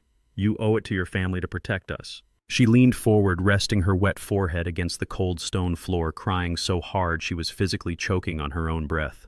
She was actively performing the role of a desperate, heartbroken child, but I saw right through the dramatic, watery display. She was not crying because her husband had callously stolen the retirement savings of innocent, hardworking people. She was not crying out of profound moral guilt or genuine remorse for actively covering up her mother's vile affair. She was crying exclusively for herself. She was mourning the sudden violent death of her unearned wealth and her fake social status. I watched her hyperventilate on the wet stone for a long, silent moment. I did not feel a single drop of paternal pity. I did not feel the sudden urge to reach down, pull her into a warm embrace, and tell her that her father would magically fix her massive self-inflicted disaster. The paternal instinct she was so desperately trying to manipulate had died the exact moment she proudly admitted to selling out my 35-year marriage for a fake $10 million investment. I reached into the deep pocket of my robe and pulled out a thick folded piece of paper. It was a summarized copy of the highly detailed forensic audit report that had officially sealed Bradley's fate. I held it out in the freezing rain. Camille slowly lifted her head, her mascara heavily smeared across her pale cheeks, and looked at the document. "Take it," I commanded, my voice cutting cleanly and sharply through the loud roaring of the storm. Her shaking, freezing fingers hesitantly reached up and took the damp paper. "I want you to look very closely at that final number at the bottom of the page," I said, my tone as cold and unforgiving as the concrete beneath her knees. "That is a $10 million federal embezzlement invoice. That is the exact amount of money your pathetic husband actively stole from the working-class men and women who physically built the very empire you have been arrogantly feeding off your entire life. Do not ever call this a simple financial mistake. It was a highly calculated, malicious, and entirely deliberate theft. And because you actively hid your mother's affair to ensure that stolen money continued to flow to Conrad Sinclair, you are legally and morally complicit in every single stolen dollar." Camille stared at the paper in absolute paralyzed horror as the rain quickly soaked through the thick fibers. "I am not paying a single penny of your husband's bail," I continued, speaking with a slow, surgical precision that offered absolutely zero room for negotiation or debate. "He will sit in that federal holding cell until the judge sentences him to 15 years in a maximum security penitentiary. Furthermore, I have officially dissolved your primary trust fund, revoked your inheritance, and entirely removed your name from every single corporate ledger attached to the Hayes family name. You are completely cut off. You no longer have a father to blindly absorb the massive consequences of your incredible greed. You chose your side, Camille. You chose to back a thief and a fraud over the man who gave you absolutely everything." Camille looked up at me, her eyes wide with a profound, suffocating terror, as she finally realized that her ultimate safety net was completely and permanently gone. "But how am I supposed to live?" she gasped loudly, her chest heaving in absolute panic. "How am I supposed to survive without the company accounts?" I looked down at her ruined designer dress and her entirely shattered ego. "You are going to do something you have never actually done in your entire 35 years of existence," I stated coldly. "You are going to get a real job. You are going to work for minimum wage, scrubbing floors, or serving food, and you are going to use every single meager paycheck you earn to slowly pay back the $10 million in pension funds you helped your husband steal. You will spend the rest of your miserable life trying to settle a debt you can never possibly clear. I took a step back into the warm, dry foyer of my secure home. I looked at my daughter one last time, feeling absolutely nothing but a quiet, enduring peace. "Get off my property," I commanded softly. I reached forward, grabbed the heavy brass handle, and forcefully pulled the solid oak door shut. The heavy titanium deadbolt clicked loudly into place, instantly sealing her out in the freezing, violent storm forever. I did not personally attend the delivery of the final divorce decree. I remained at my estate enjoying a quiet morning coffee while Mr. Goldstein handled the precise execution of the legal paperwork. Following her humiliating eviction from Conrad Sinclair's luxurious penthouse, Valerie had absolutely nowhere else to run. With her credit cards entirely frozen and her high society friends completely ignoring her desperate phone calls, she was forced to seek shelter at a highly run-down, incredibly cheap motel located on the industrial outskirts of the city. The contrast between the Michelin star restaurants she frequented 2 days ago and the damp-stained walls of the motel room was absolute poetry. Shortly after 8 o'clock in the morning, a sharp, authoritative knock echoed against the flimsy wooden door of her room. Valerie opened it cautiously. She was wearing the exact same clothes she had scavenged from the cardboard boxes we had dumped in Conrad's public lobby. Her hair was completely unkempt, and the arrogant, untouchable aura she usually projected was entirely gone. Mr. Goldstein stood on the cracked concrete walkway outside her room, wearing an immaculate tailored suit and holding a thick, securely sealed legal envelope. He did not offer her a polite greeting or ask how she was adjusting to her new living arrangements. He simply handed the heavy envelope directly to her, his expression as cold and unforgiving as a block of ice. "These are the finalized expedited divorce documents signed by a federal judge this morning," Goldstein stated firmly, stepping past her to briefly survey the pathetic state of the motel room. "I highly suggest you sit down before you read the primary settlement conditions." Valerie snatched the envelope from his hands, her eyes narrowing with a brief, desperate flash of her old entitlement. She honestly believed I was finally caving to her demands. She genuinely thought the envelope contained a massive alimony check to simply make her go away quietly. She ripped open the heavy seal and pulled out the thick stack of papers. Valerie rapidly flipped through the dense legal pages, frantically searching for the specific section outlining her monthly financial compensation. She expected to see a massive multi-million-dollar settlement. Instead, her eyes landed on a highly complex liability clause that made absolutely no sense to her. She looked up at Goldstein, her face twisting in pure frustration. "What is this garbage?" she demanded loudly, waving the papers in the air. "Where is the section detailing my 40% share of the commercial trust? Where is my monthly alimony payment? I am not signing anything until I see my money." Goldstein did not flinch at her aggressive tone. He simply smiled a cold, predatory grin that sent a sudden chill straight down her spine. "You are not getting a single penny, Valerie," he explained with absolute surgical precision. "Do you remember the highly aggressive divorce settlement you and Bradley violently slammed onto Vincent's desk during your little boardroom coup? In that specific document, you actively tried to legally separate Bradley's regional division from Vincent's primary corporate trust. You officially demanded a 50% personal ownership stake in Bradley's division, claiming it was a separate marital asset you helped build." Valerie stared at him, her breathing suddenly becoming very shallow. She had indeed signed that document, completely manipulated by Bradley into believing it was a brilliant legal maneuver to secure her own independent wealth. "You proudly signed that legal demand in front of multiple witnesses." Goldstein continued, his voice dropping to a terrifyingly calm register. "You legally established yourself as a 50% co-owner of that exact specific division. Unfortunately for you, we fully accepted that specific term of your proposal. We legally granted you half of Bradley's division. The problem, Valerie, is that Bradley's division does not actually have any money. As you are now painfully aware, your son-in-law spent the last 3 years actively embezzling $10 million from the employee pension fund through that exact corporate entity. Therefore, the division you aggressively fought to own does not hold any assets. It only holds massive federally mandated liabilities. You successfully sued for exactly half of a massive criminal enterprise.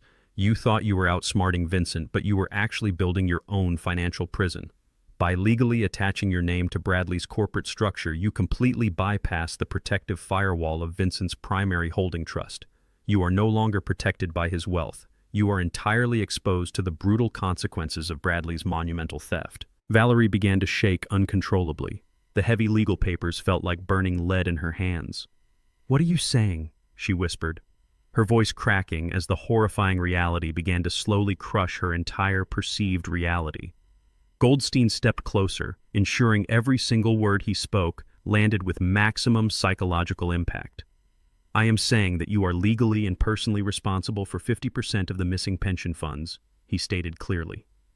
"Bradley stole $10 million. Because you are a legally documented half-owner of the division that facilitated the theft, you currently owe the federal government exactly $5 million in immediate restitution. The IRS has already been officially notified of your new financial liability status." Valerie dropped the papers onto the cheap motel bed.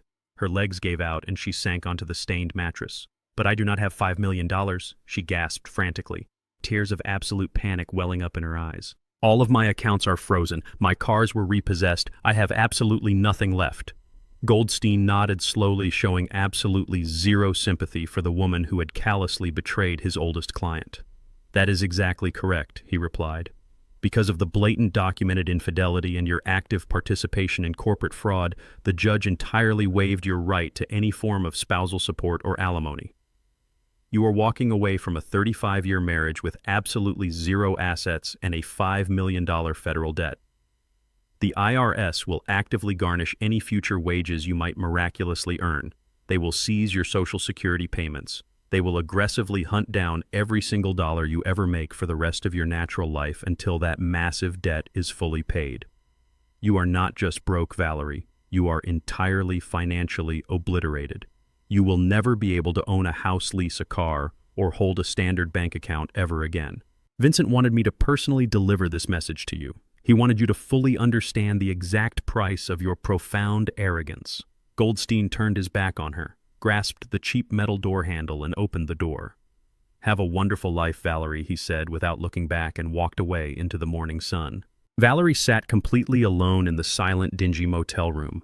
The walls seemed to aggressively close in on her as she stared at the terrifying legal documents scattered across the cheap bedspread. She was suffocating under the crushing weight of a $5 million federal debt she could never possibly repay. In a state of absolute blind desperation, she snatched her cell phone from the nightstand. Her hands trembled so violently she could barely unlock the screen. She pulled up Conrad Sinclair's contact information. He was the man who had started this entire nightmare. He was the man who had confidently promised her a life of unlimited wealth and luxury. She firmly believed that even if he was evicted, a man of his supposed connections must have hidden assets or offshore accounts they could use to escape the country. She pressed the call button and pressed the phone hard against her ear, praying intensely for him to answer and save her. The line was completely dead for 3 agonizing seconds. Then a cold, automated robotic voice filled the speaker. "We are sorry," the operator announced mechanically. "The number you have reached has been permanently disconnected or is no longer in service."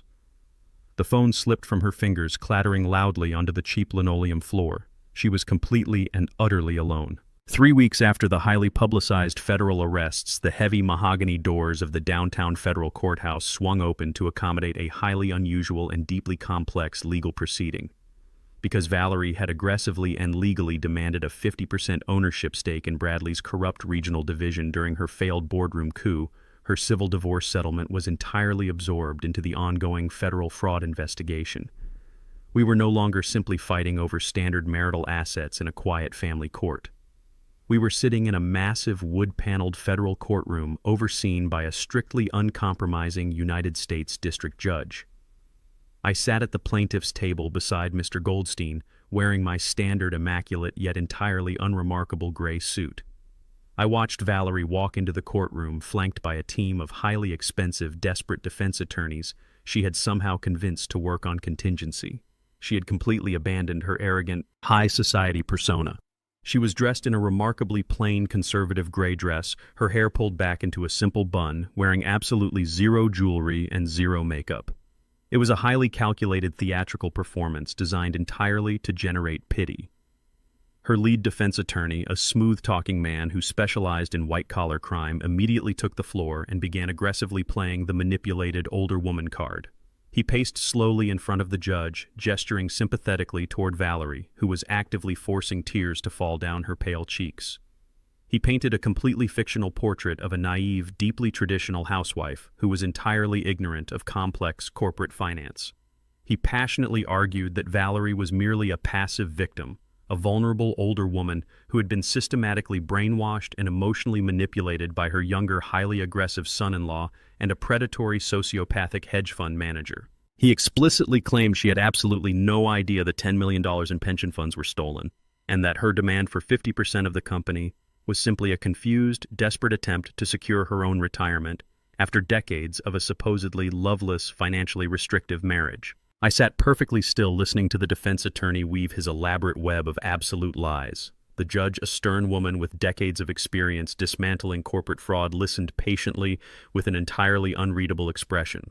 When the defense finally rested their pathetic opening argument, Mr. Goldstein stood up. He did not deliver a highly passionate, emotional speech.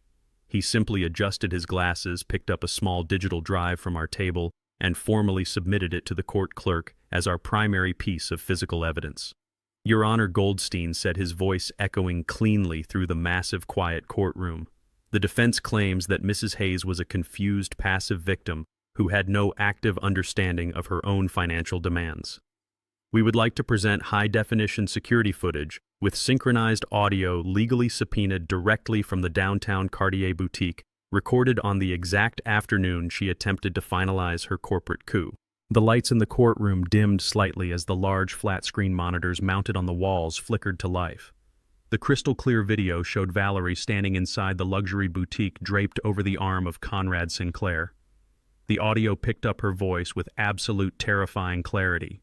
The entire courtroom watched as Valerie proudly slapped her heavy metal Centurion card onto the glass counter. But it was the conversation she had with Conrad while waiting for the transaction to process that completely destroyed her entire legal defense. On the video, Valerie laughed maliciously explicitly, bragging to Conrad about the aggressive boardroom ambush she had just executed against me. "I backed that cheap, outdated old fool right into a corner," her recorded voice echoed loudly across the silent courtroom. "Bradley has the digital signatures locked down. By tomorrow, Vincent will be completely bankrupt and I will be spending his entire logistical empire on whatever I want. He can rot in a state-run nursing home for all I care." The video continued playing, showing her aggressive, highly entitled outrage when the black card was publicly declined. The footage definitively proved that Valerie was not a confused, manipulated victim. She was a highly calculating, deeply malicious conspirator who fully understood the hostile takeover and was eagerly anticipating my absolute financial and personal destruction. She was actively celebrating my orchestrated ruin to impress a man she thought was a billionaire. The video abruptly ended and the courtroom monitors went completely black. The silence in the massive room was absolute and incredibly suffocating.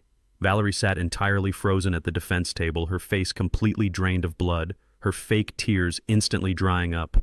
Her smooth-talking defense attorney slowly sank back into his leather chair, physically rubbing his temples, knowing instantly that his entire federal defense case had just been completely obliterated by his own client's recorded arrogance.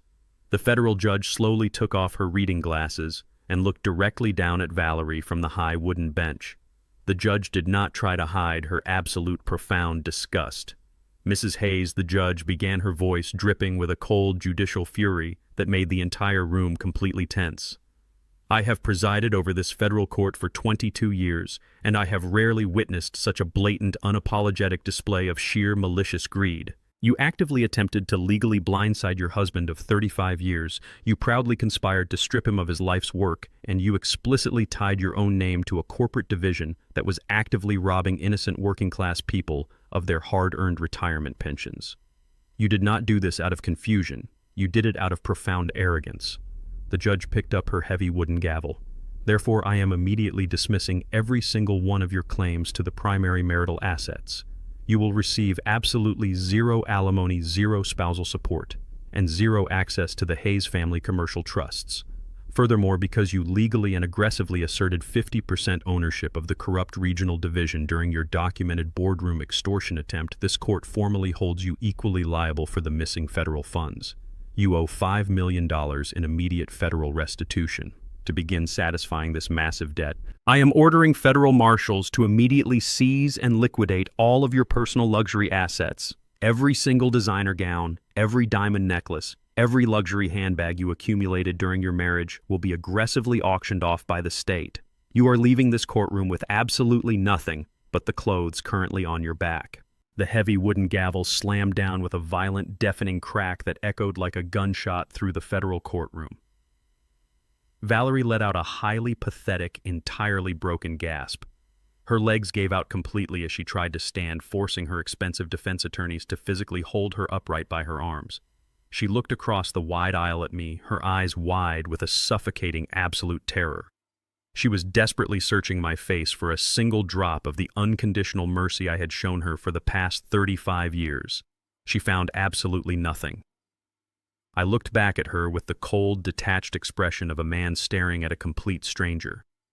Two armed federal court officers immediately approached the defense table, flanking Valerie on both sides. They did not put her in handcuffs, but they forcefully guided her away from the table, aggressively marching her down the long center aisle of the courtroom. She stumbled over her own feet, entirely stripped of her wealth, her fake social status, and her fundamental human dignity. The heavy mahogany doors swung open to reveal a massive crowd of local reporters waiting aggressively in the hallway. I sat perfectly still beside Mr. Goldstein, listening to the chaotic shouts of the media completely swallow her as the doors slowly closed behind her. The surgical removal of the parasite was finally complete. The night after Valerie's spectacular collapse in federal court, Conrad Sinclair was experiencing a massive fall from grace of his own. The man who had once thrown a crumpled dollar bill at my chest and boasted loudly about his non-existent billion-dollar hedge fund was currently standing in a grimy, fluorescent-lit Greyhound bus terminal on the wrong side of the city. He was wearing a cheap, unmarked hoodie pulled low over his face and a pair of faded jeans he had likely scavenged from a thrift store. The custom velvet tuxedos and Italian leather shoes were permanently gone, legally seized by my property management company to satisfy a fraction of his massive delinquent rent.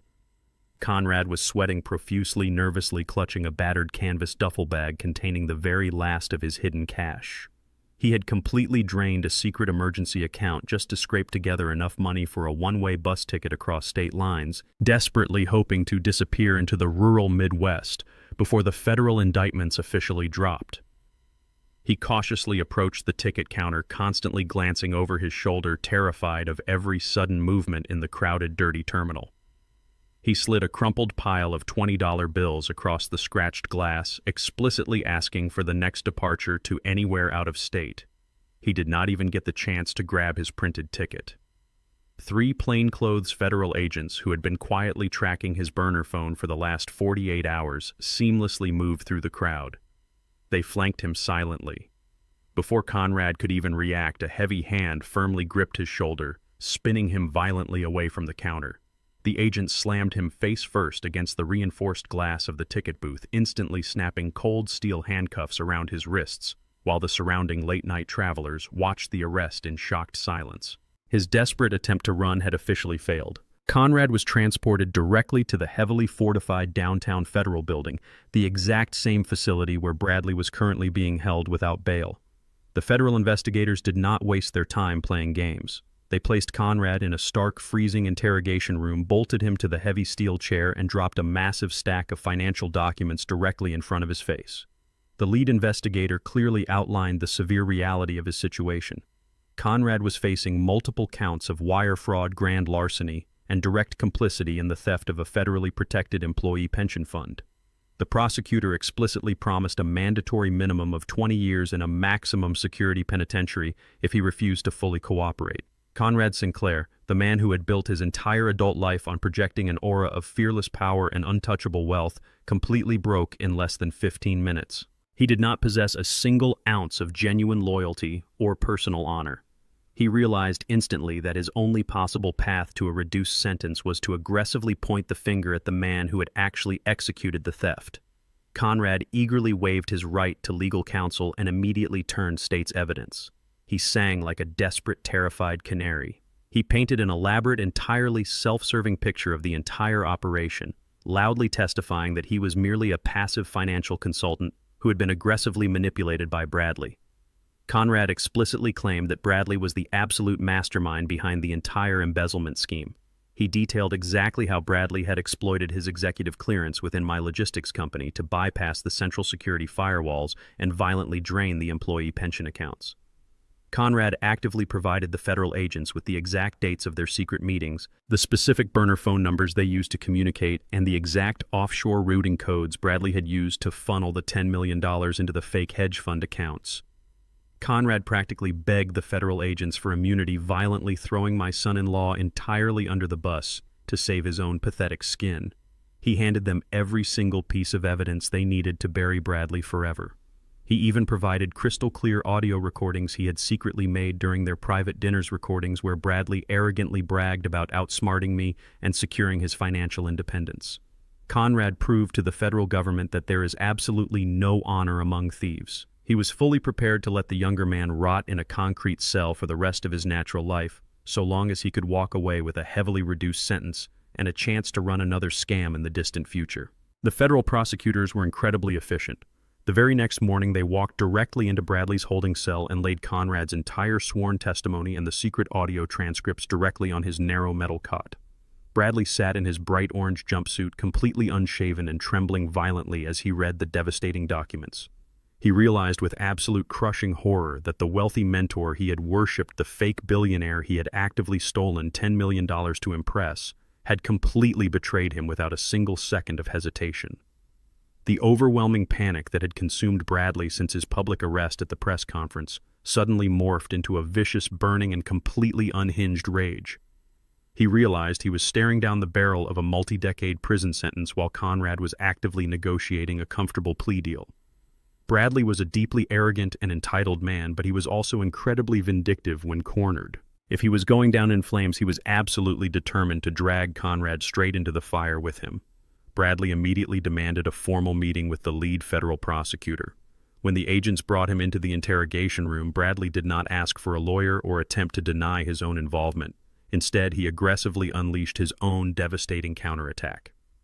During the course of their illicit partnership, Bradley had been secretly gathering his own highly sensitive leverage. He actively wanted a solid insurance policy just in case the fake billionaire ever tried to cut him out of the massive corporate profits. Bradley handed the federal agents a hidden digital drive he had explicitly instructed his lawyer to retrieve from a secure locker earlier that morning. This drive contained the absolute unredacted truth about Sinclair Global Capital.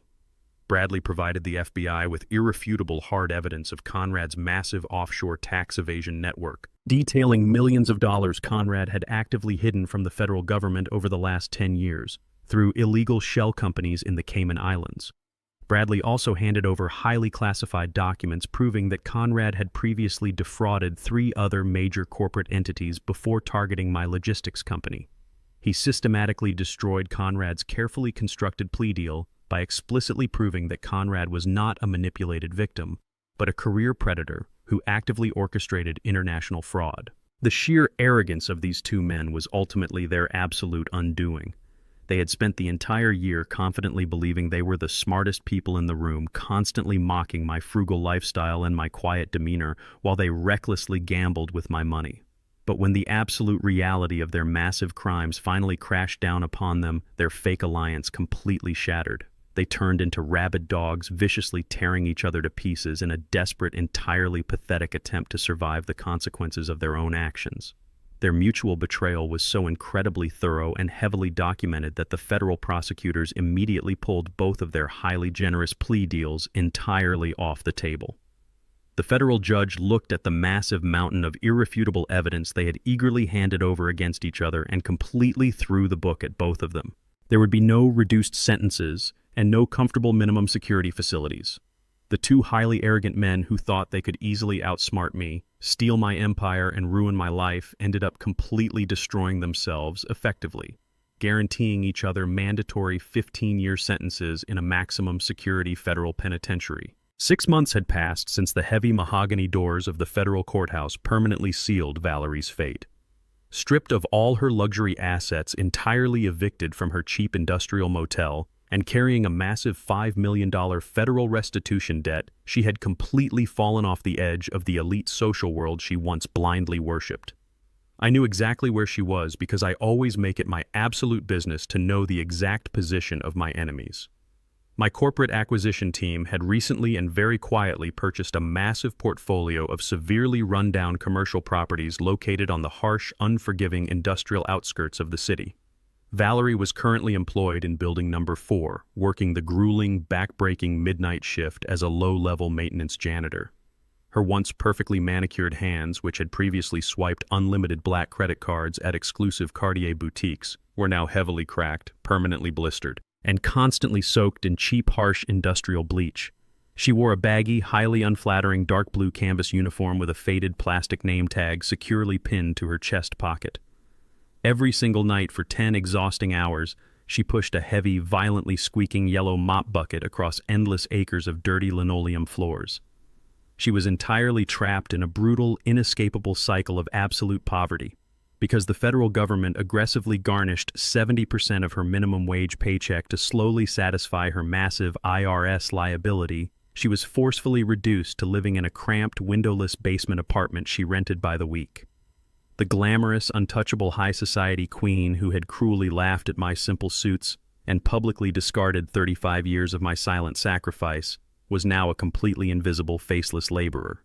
She was an absolute ghost, haunting the very bottom of the economic ladder, entirely ignored and frequently insulted by the wealthy executives who walked past her every single morning without a second glance. At precisely 11:30 that night, the aggressive building manager marched directly into the dimly lit main lobby where Valerie was currently working. He was a loud, unforgiving, and deeply unpleasant man who treated his minimum wage maintenance staff with the exact same harsh, condescending cruelty Valerie had proudly used to inflict upon retail workers and restaurant servers during her prime. He aggressively clapped his large hands together, the sharp, violent sound echoing loudly across the empty commercial foyer. "Listen up and listen carefully," the manager barked loudly, pointing a thick, accusing finger directly at Valerie's face. The massive international logistics and real estate conglomerate that just bought this entire commercial block is conducting a highly unusual, entirely unannounced midnight executive inspection. The new billionaire owner of the parent company is personally walking through these front doors in exactly 30 minutes. "I want this main lobby floor completely spotless. You are going to scrub the linoleum twice. If I see a single streak of dirt, a single water spot, or a single piece of trash, when that powerful man walks in here, you are fired immediately on the spot." Valerie felt a freezing cold wave of absolute terrifying panic wash over her exhausted body. Losing this miserable, deeply humiliating job meant she would immediately face total starvation and absolute street homelessness. She did not dare to argue or complain about the agonizing shooting pain currently radiating through her lower back. She frantically grabbed her stiff, bristled hand, scrubbing brush, entirely abandoning the rolling mop. She physically dropped to her hands and knees on the hard, freezing floor, desperately scrubbing the stubborn black scuff marks out of the cheap commercial tile. She breathed heavily salty sweat stinging her eyes as she frantically pushed the rough brush back and forth. She was completely terrified of the wealthy billionaire owner she was about to face. She desperately wanted to remain entirely invisible, praying she could simply blend into the background shadows when the corporate inspection team finally arrived. The heavy digital clock mounted on the wall of the distant security office silently flipped to midnight. Valerie was still down on her hands and knees in the exact center of the main lobby, desperately wiping away a small, stubborn pool of soapy water with a frayed gray rag. The heavy automatic glass doors at the main front entrance suddenly slid open with a soft, highly expensive mechanical hum. A rush of cool, crisp night air instantly swept into the harsh fluorescent lighting of the foyer. Valerie froze completely in place. She heard the distinct, incredibly confident sound of multiple heavy footsteps stepping in unison onto the hard tile floor. She was far too terrified to look up, keeping her head bowed submissively toward the ground, desperately hoping the wealthy executives would simply walk past her kneeling form without offering a second glance. But the heavy footsteps did not pass her by. They advanced deliberately across the room. A pair of impeccably polished, custom-made black Italian leather shoes stepped directly into her immediate line of sight, stopping just inches away from her soaking wet rag. These were not the cheap, outdated, off-the-rack shoes of a humble logistics manager. They were the highly expensive, perfectly crafted footwear of an absolute corporate king who commanded absolute authority. Valerie's breath violently caught in her throat. She slowly raised her heavy head, her tired eyes tracing the sharp, flawless crease of the tailored midnight blue suit trousers standing before her. She looked past the expensive imported silk tie and the gleaming platinum tie clip, finally forcing herself to look directly into the face of the billionaire owner who now entirely controlled her absolute livelihood. Her heart stopped completely in her chest.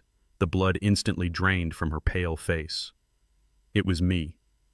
I stood towering over her, flanked evenly by Mr. Goldstein and four of my top senior corporate executives. I was not wearing my old frayed gray suit. I radiated absolute undeniable power and immense untouchable wealth. Valerie's eyes widened in sheer, unadulterated horror as her exhausted brain desperately tried to process the mathematically impossible reality currently standing directly in front of her. I did not say a single word to her. I simply raised my right hand slightly, a silent, highly commanding gesture that instantly froze my entire executive team in place behind me. The aggressive building manager who had been rushing forward to eagerly and pathetically greet me stopped dead in his tracks, completely silenced by my dominant presence. The silence in the massive commercial lobby was entirely absolute and completely deafening. I looked straight down at the pathetic, violently shivering woman kneeling directly in the dirty, soapy water at my expensive feet. I looked meticulously at her cracked, bleeding hands, her stained and baggy blue canvas uniform, and the absolute suffocating terror radiating violently from her wide, bloodshot eyes.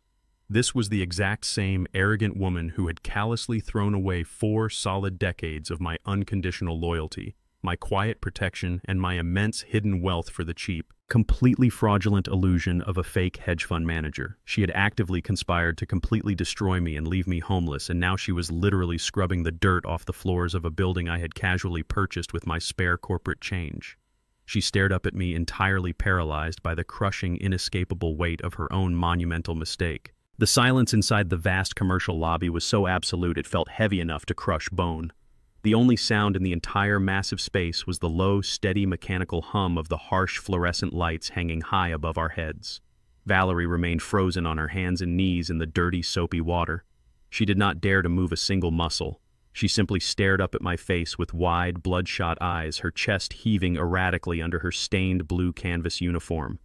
Her cracked, bleeding hands gripped the cheap plastic scrubbing brush so tightly her knuckles were completely white. She was waiting for the explosion. After 35 years of marriage, she fully expected me to finally break my stoic composure. She was bracing herself for a massive, highly public screaming match. She expected me to ruthlessly gloat, to loudly point out her disgusting uniform, to humiliate her in front of my elite executive team and the terrified building manager. But I did not give her the satisfaction of an emotional reaction. I did not mock her. I did not yell. I simply looked down at her with the cold, entirely detached observation of a man inspecting a broken piece of machinery. The complete absence of my anger was far more terrifying to her than any shouting could have ever been. My silence proved that the deep, unconditional love I had harbored for her over 4 decades was not just damaged. It was entirely dead. I felt absolutely nothing for the shivering, pathetic woman kneeling at my feet. She was no longer my wife, no longer my partner, and no longer my problem. She was simply an anonymous employee, failing to keep my floors clean.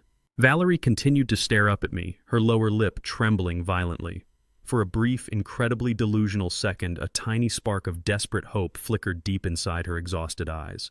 She looked at my incredibly expensive tailored suit and the undeniable power I commanded in that room.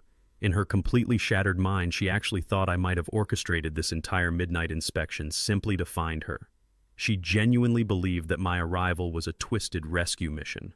She thought I was finally going to reach down, pull her up from the freezing floor, forgive her monumental betrayal, and invite her back into the luxurious, protected fortress of my massive wealth. I saw that pathetic flicker of hope, and I moved to extinguish it permanently. I slowly unbuttoned the front of my midnight blue suit jacket. I reached my right hand smoothly into the inner breast pocket. Valerie watched my hand intensely, her breathing hitching in her throat. She was fully expecting me to pull out a massive check, a set of keys to a new luxury apartment, or a legal document completely erasing her crushing $5 million federal debt. Instead, I pulled out a single heavily creased piece of paper. I held it between my index and middle fingers, bringing it out into the harsh fluorescent light. It was not a check. It was the exact same crumpled $1 bill Conrad Sinclair had aggressively thrown at my chest on the night of the high society charity gala. I had kept it safely tucked away in my office safe for the last 6 months. I did not keep it out of misplaced sentimentality. I kept it as a permanent physical receipt of the exact moment my marriage ended. I wanted to constantly remind myself of the incredibly cheap, entirely fraudulent illusion Valerie had willingly chosen over my decades of silent sacrifice. As I held the wrinkled green paper up for her to clearly see, Valerie instantly recognized it. The desperate, pathetic flicker of hope in her eyes was instantly violently extinguished, entirely replaced by a profound, sickening wave of pure realization. She remembered the glamorous ballroom, the vintage champagne, and the cruel, mocking laugh she had aimed at me when she walked away on the arm of a fake billionaire. I held the crumpled dollar bill perfectly still for a long, agonizing moment, forcing her to look directly at the physical embodiment of her absolute foolishness. She had traded an international corporate empire, a pristine social reputation, and a family that loved her deeply for a man who could not even afford his own rent. She had participated in the ruthless theft of $10 million from innocent, hardworking people, completely destroying her own daughter's future, and sending her son-in-law to a maximum security federal prison, all to secure a lifestyle she already secretly owned through me. The sheer terrifying magnitude of her catastrophic miscalculation hit her with the brutal force of a speeding freight train. Her shoulders slumped forward and a single heavy tear escaped her eye, tracing a clean line down her dirty, sweat-stained cheek. I did not offer her a tissue. I did not offer her a single ounce of comfort. I slowly moved my hand directly over her bright yellow, violently squeaking plastic mop bucket. The water inside the bucket was a dark, filthy gray, swirling with toxic industrial bleach and the thick black grime she had just scrubbed off my commercial floors.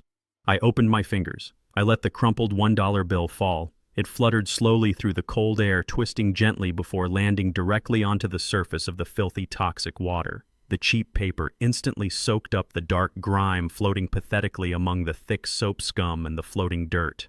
I looked directly into Valerie's wide, completely devastated eyes. My voice was incredibly calm, perfectly steady, and devoid of any human warmth. "This is the exact value of your betrayal," I stated, my words cutting sharply through the absolute silence of the commercial lobby. "Buy yourself a coffee." The words hit her harder than any physical blow ever could.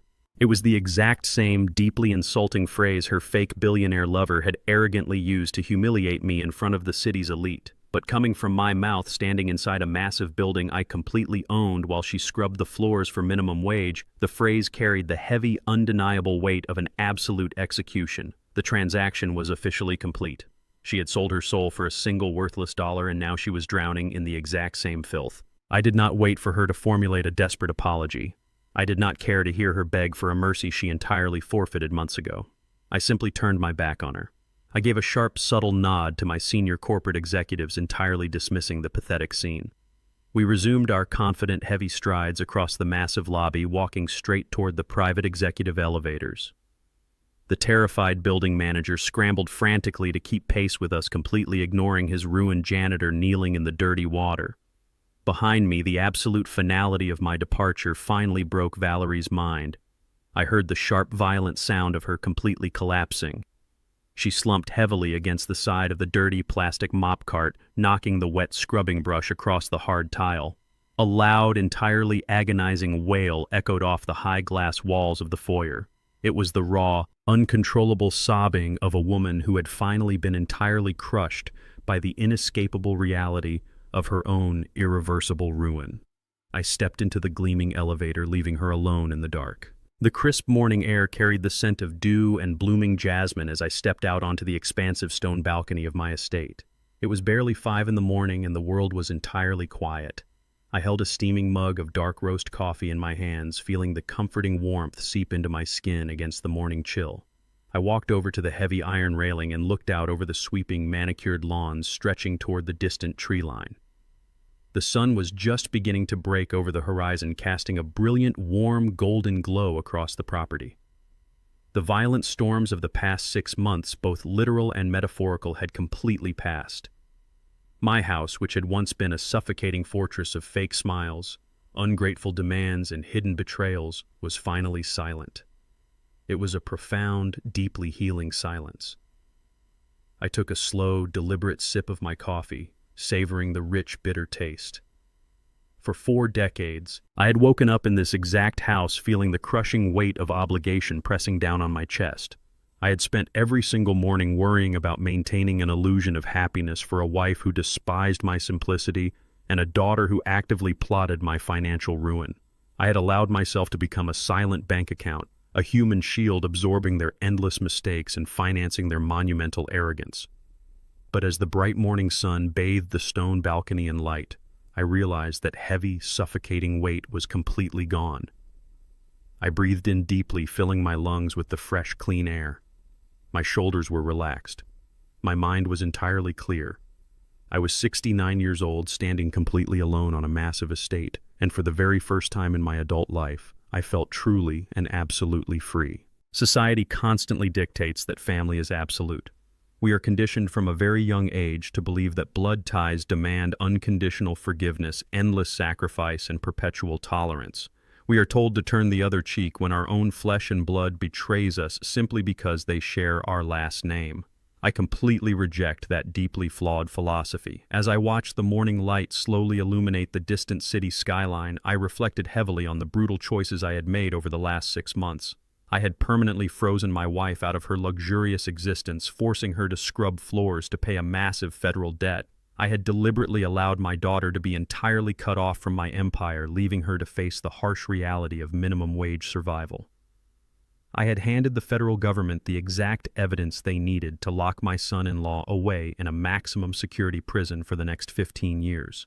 Many people looking from the outside might view my actions as entirely cold, ruthless, and incredibly cruel. They might call me a vindictive old man who destroyed his own family over money, but they would be completely wrong.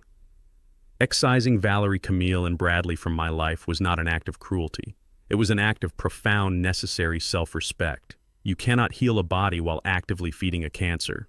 My family had become a highly toxic parasitic infection that was actively destroying the very foundation of my life's work and hurting the innocent people who depended on me. They did not love me. They loved the absolute convenience of my quiet wealth.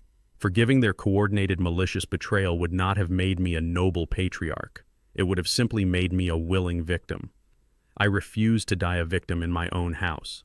I chose to cleanly amputate the diseased limbs so the rest of the tree could actually survive. True peace cannot ever be bought with expensive jewelry, designer dresses, or offshore bank accounts.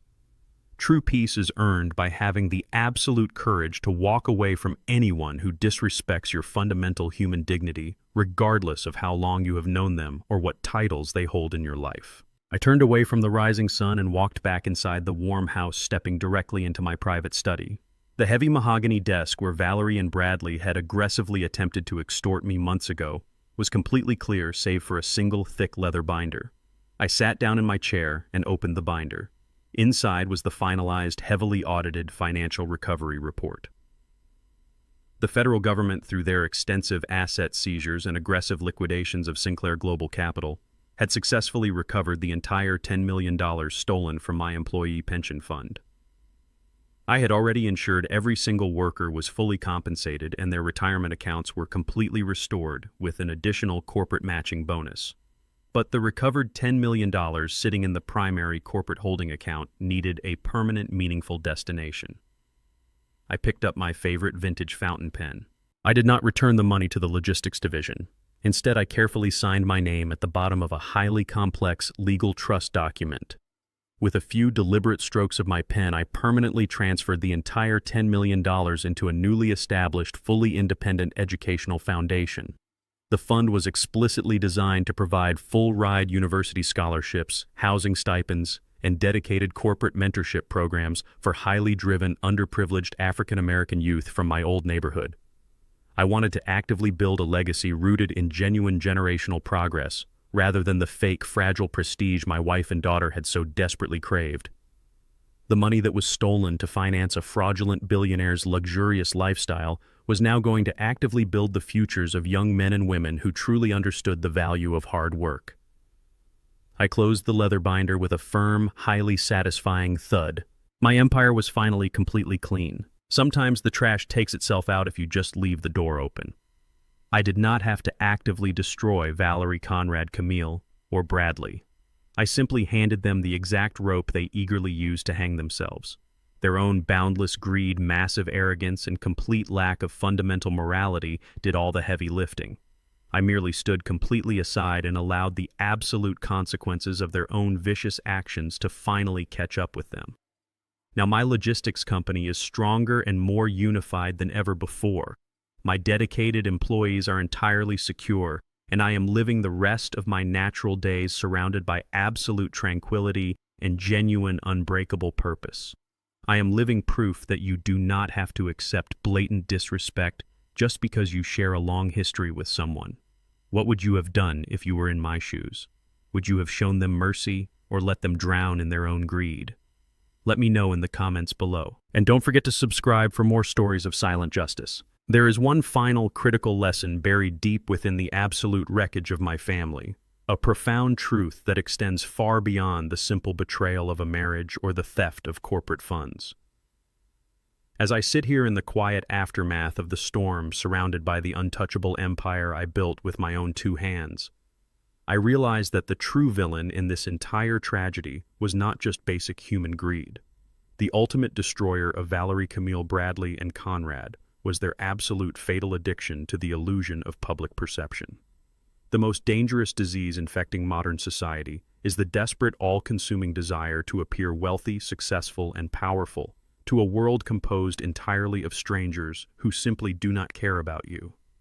My family willingly traded the unbreakable concrete of a genuine foundation for the fragile, transparent glass of performative success. They did not just want to be rich. They desperately needed an audience to applaud their perceived riches. And that desperate need for applause is exactly what blinded them to the invisible traps they were actively walking into. Consider the sheer breathtaking foolishness of Conrad Sinclair. Here was a man who legally owned absolutely nothing. He did not own the sprawling penthouse he slept in. He did not own the aggressive sports car he drove, and he certainly did not own the millions of dollars he casually used to seduce my wife. He was a master architect of empty facades. He spent every single ounce of his energy and every stolen dollar he could acquire simply building a theatrical set. When he stood in that crowded charity ballroom and threw a crumpled $1 bill at my chest, he was not executing a strategic financial maneuver. He was performing a highly choreographed scene for the surrounding high society guests. He needed the elite crowd to look at him and see an untouchable billionaire putting a frugal, outdated old man in his proper place. His entire existence was a desperate performance designed to mask the terrifying reality of his own absolute failure. But a theatrical set is entirely hollow. It has no structural integrity. The moment the harsh wind of actual reality blows, the painted canvas immediately rips, the wooden props violently collapse, and the actor is left standing completely naked on an empty stage.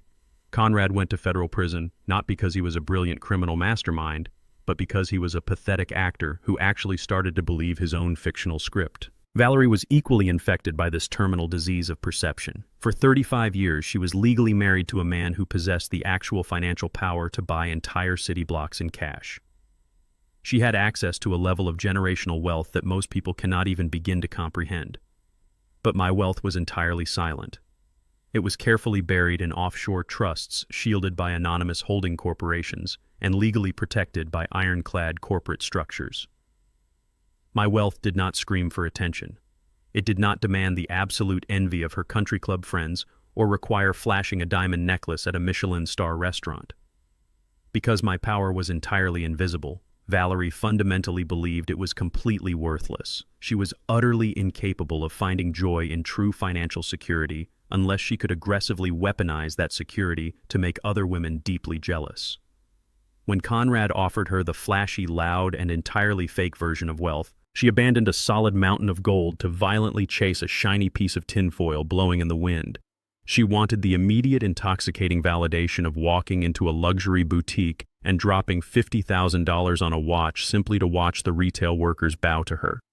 She traded her fundamental dignity, her secure future, and her absolute peace of mind just to maintain an artificial image.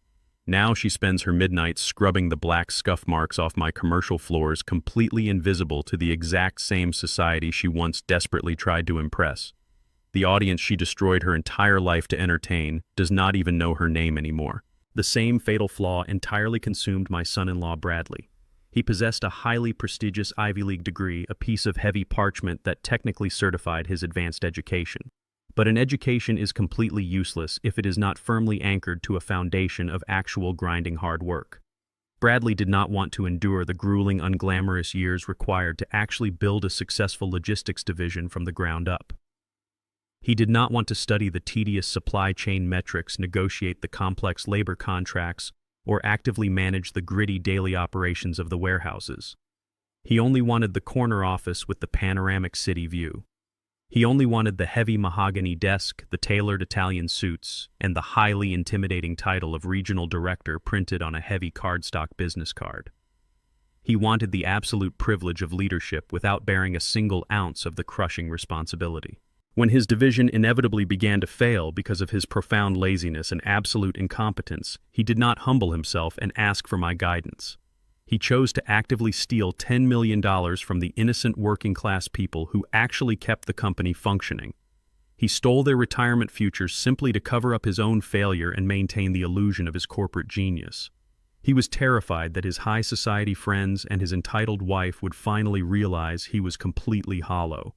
He traded 15 years of his physical freedom in a maximum security penitentiary just to avoid the temporary, entirely survivable embarrassment of a failed business venture. This entire tragedy firmly cemented my belief in the incredible, unmatched strategic power of intentional invisibility. Throughout this entire ordeal, my greatest weapon was not my team of ruthless corporate lawyers, my forensic accountants, or my massive bank accounts. My absolute greatest weapon was the faded 10-year-old gray suit I wore every single day. My greatest advantage was the rattling engine of my 20-year-old Ford truck. By actively choosing to project an image of simple, unpretentious frugality, I successfully filtered the entire world around me. When you do not constantly broadcast your power, you force people to reveal their absolute true characters. Arrogant people will immediately assume you are weak and attempt to step on you. Greedy people will aggressively ignore you because they believe you have nothing to offer them. Manipulative people will drop their carefully constructed masks because they do not view you as a legitimate threat to their plans.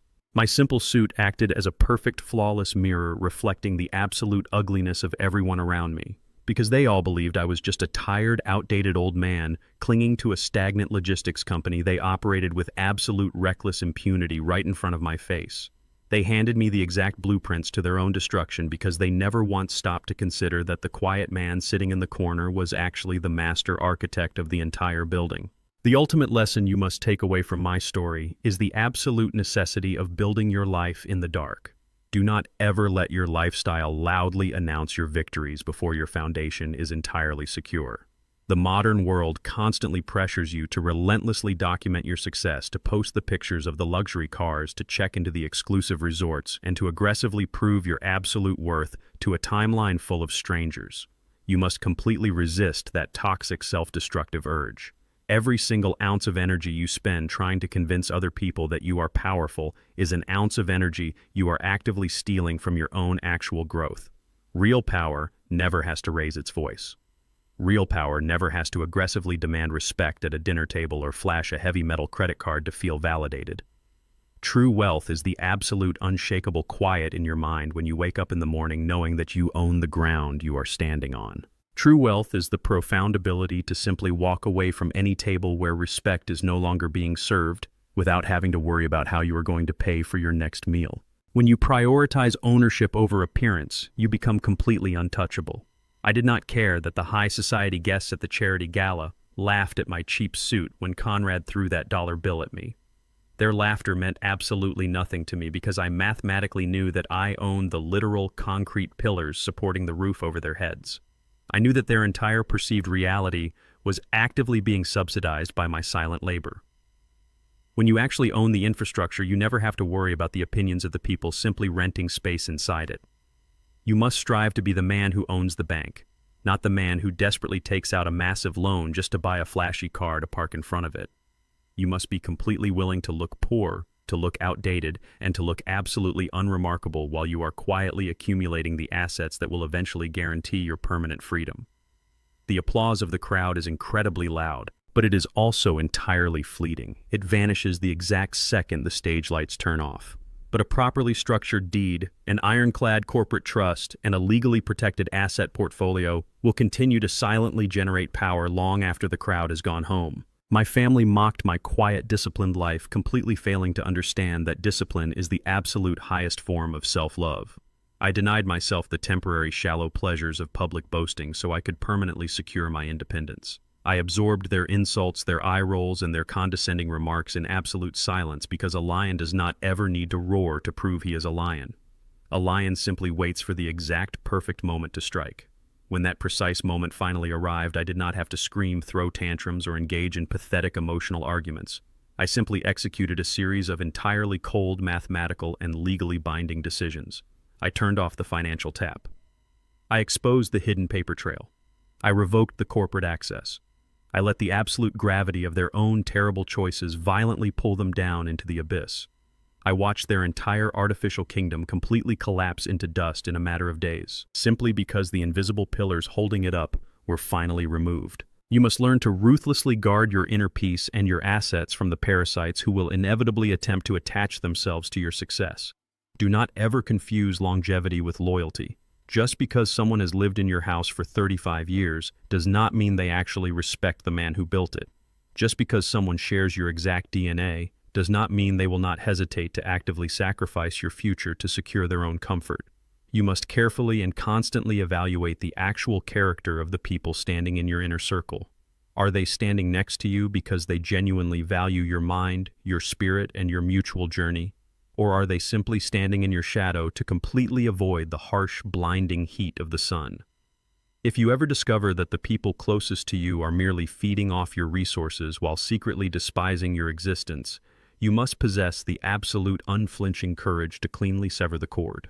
You cannot ever be afraid of the resulting silence. The sudden absence of a toxic person is not a loss. It is a massive, immediate addition to your overall peace of mind. I am now living the absolute best years of my entire life. I wake up every single morning with a perfectly clear conscience and an entirely unburdened soul. The money I recovered from my cowardly son-in-law is currently sending brilliant, deserving young students to the best universities in the country. My logistics company is thriving, entirely managed by loyal, hardworking executives who actually earned their heavy mahogany desks through years of dedicated service. I am completely surrounded by the profound, untouchable peace that only comes from knowing you survived the absolute worst betrayal imaginable and emerged entirely victorious without ever compromising your fundamental dignity. I did not have to become a screaming, irrational monster to defeat the monsters in my own home. I simply remained the quiet, calculating, and entirely immovable mountain I had always been, and I watched the violent storm break itself completely apart against my solid stone walls. Never trade your solid, permanent reality for a cheap, temporary illusion, and never let the desperate desire for applause distract you from quietly building your empire in the absolute dark. Let me know in the comments below what invisible foundation you are currently building to protect your own future, and hit that subscribe button if you are ready to permanently stop performing for crowds that simply do not matter.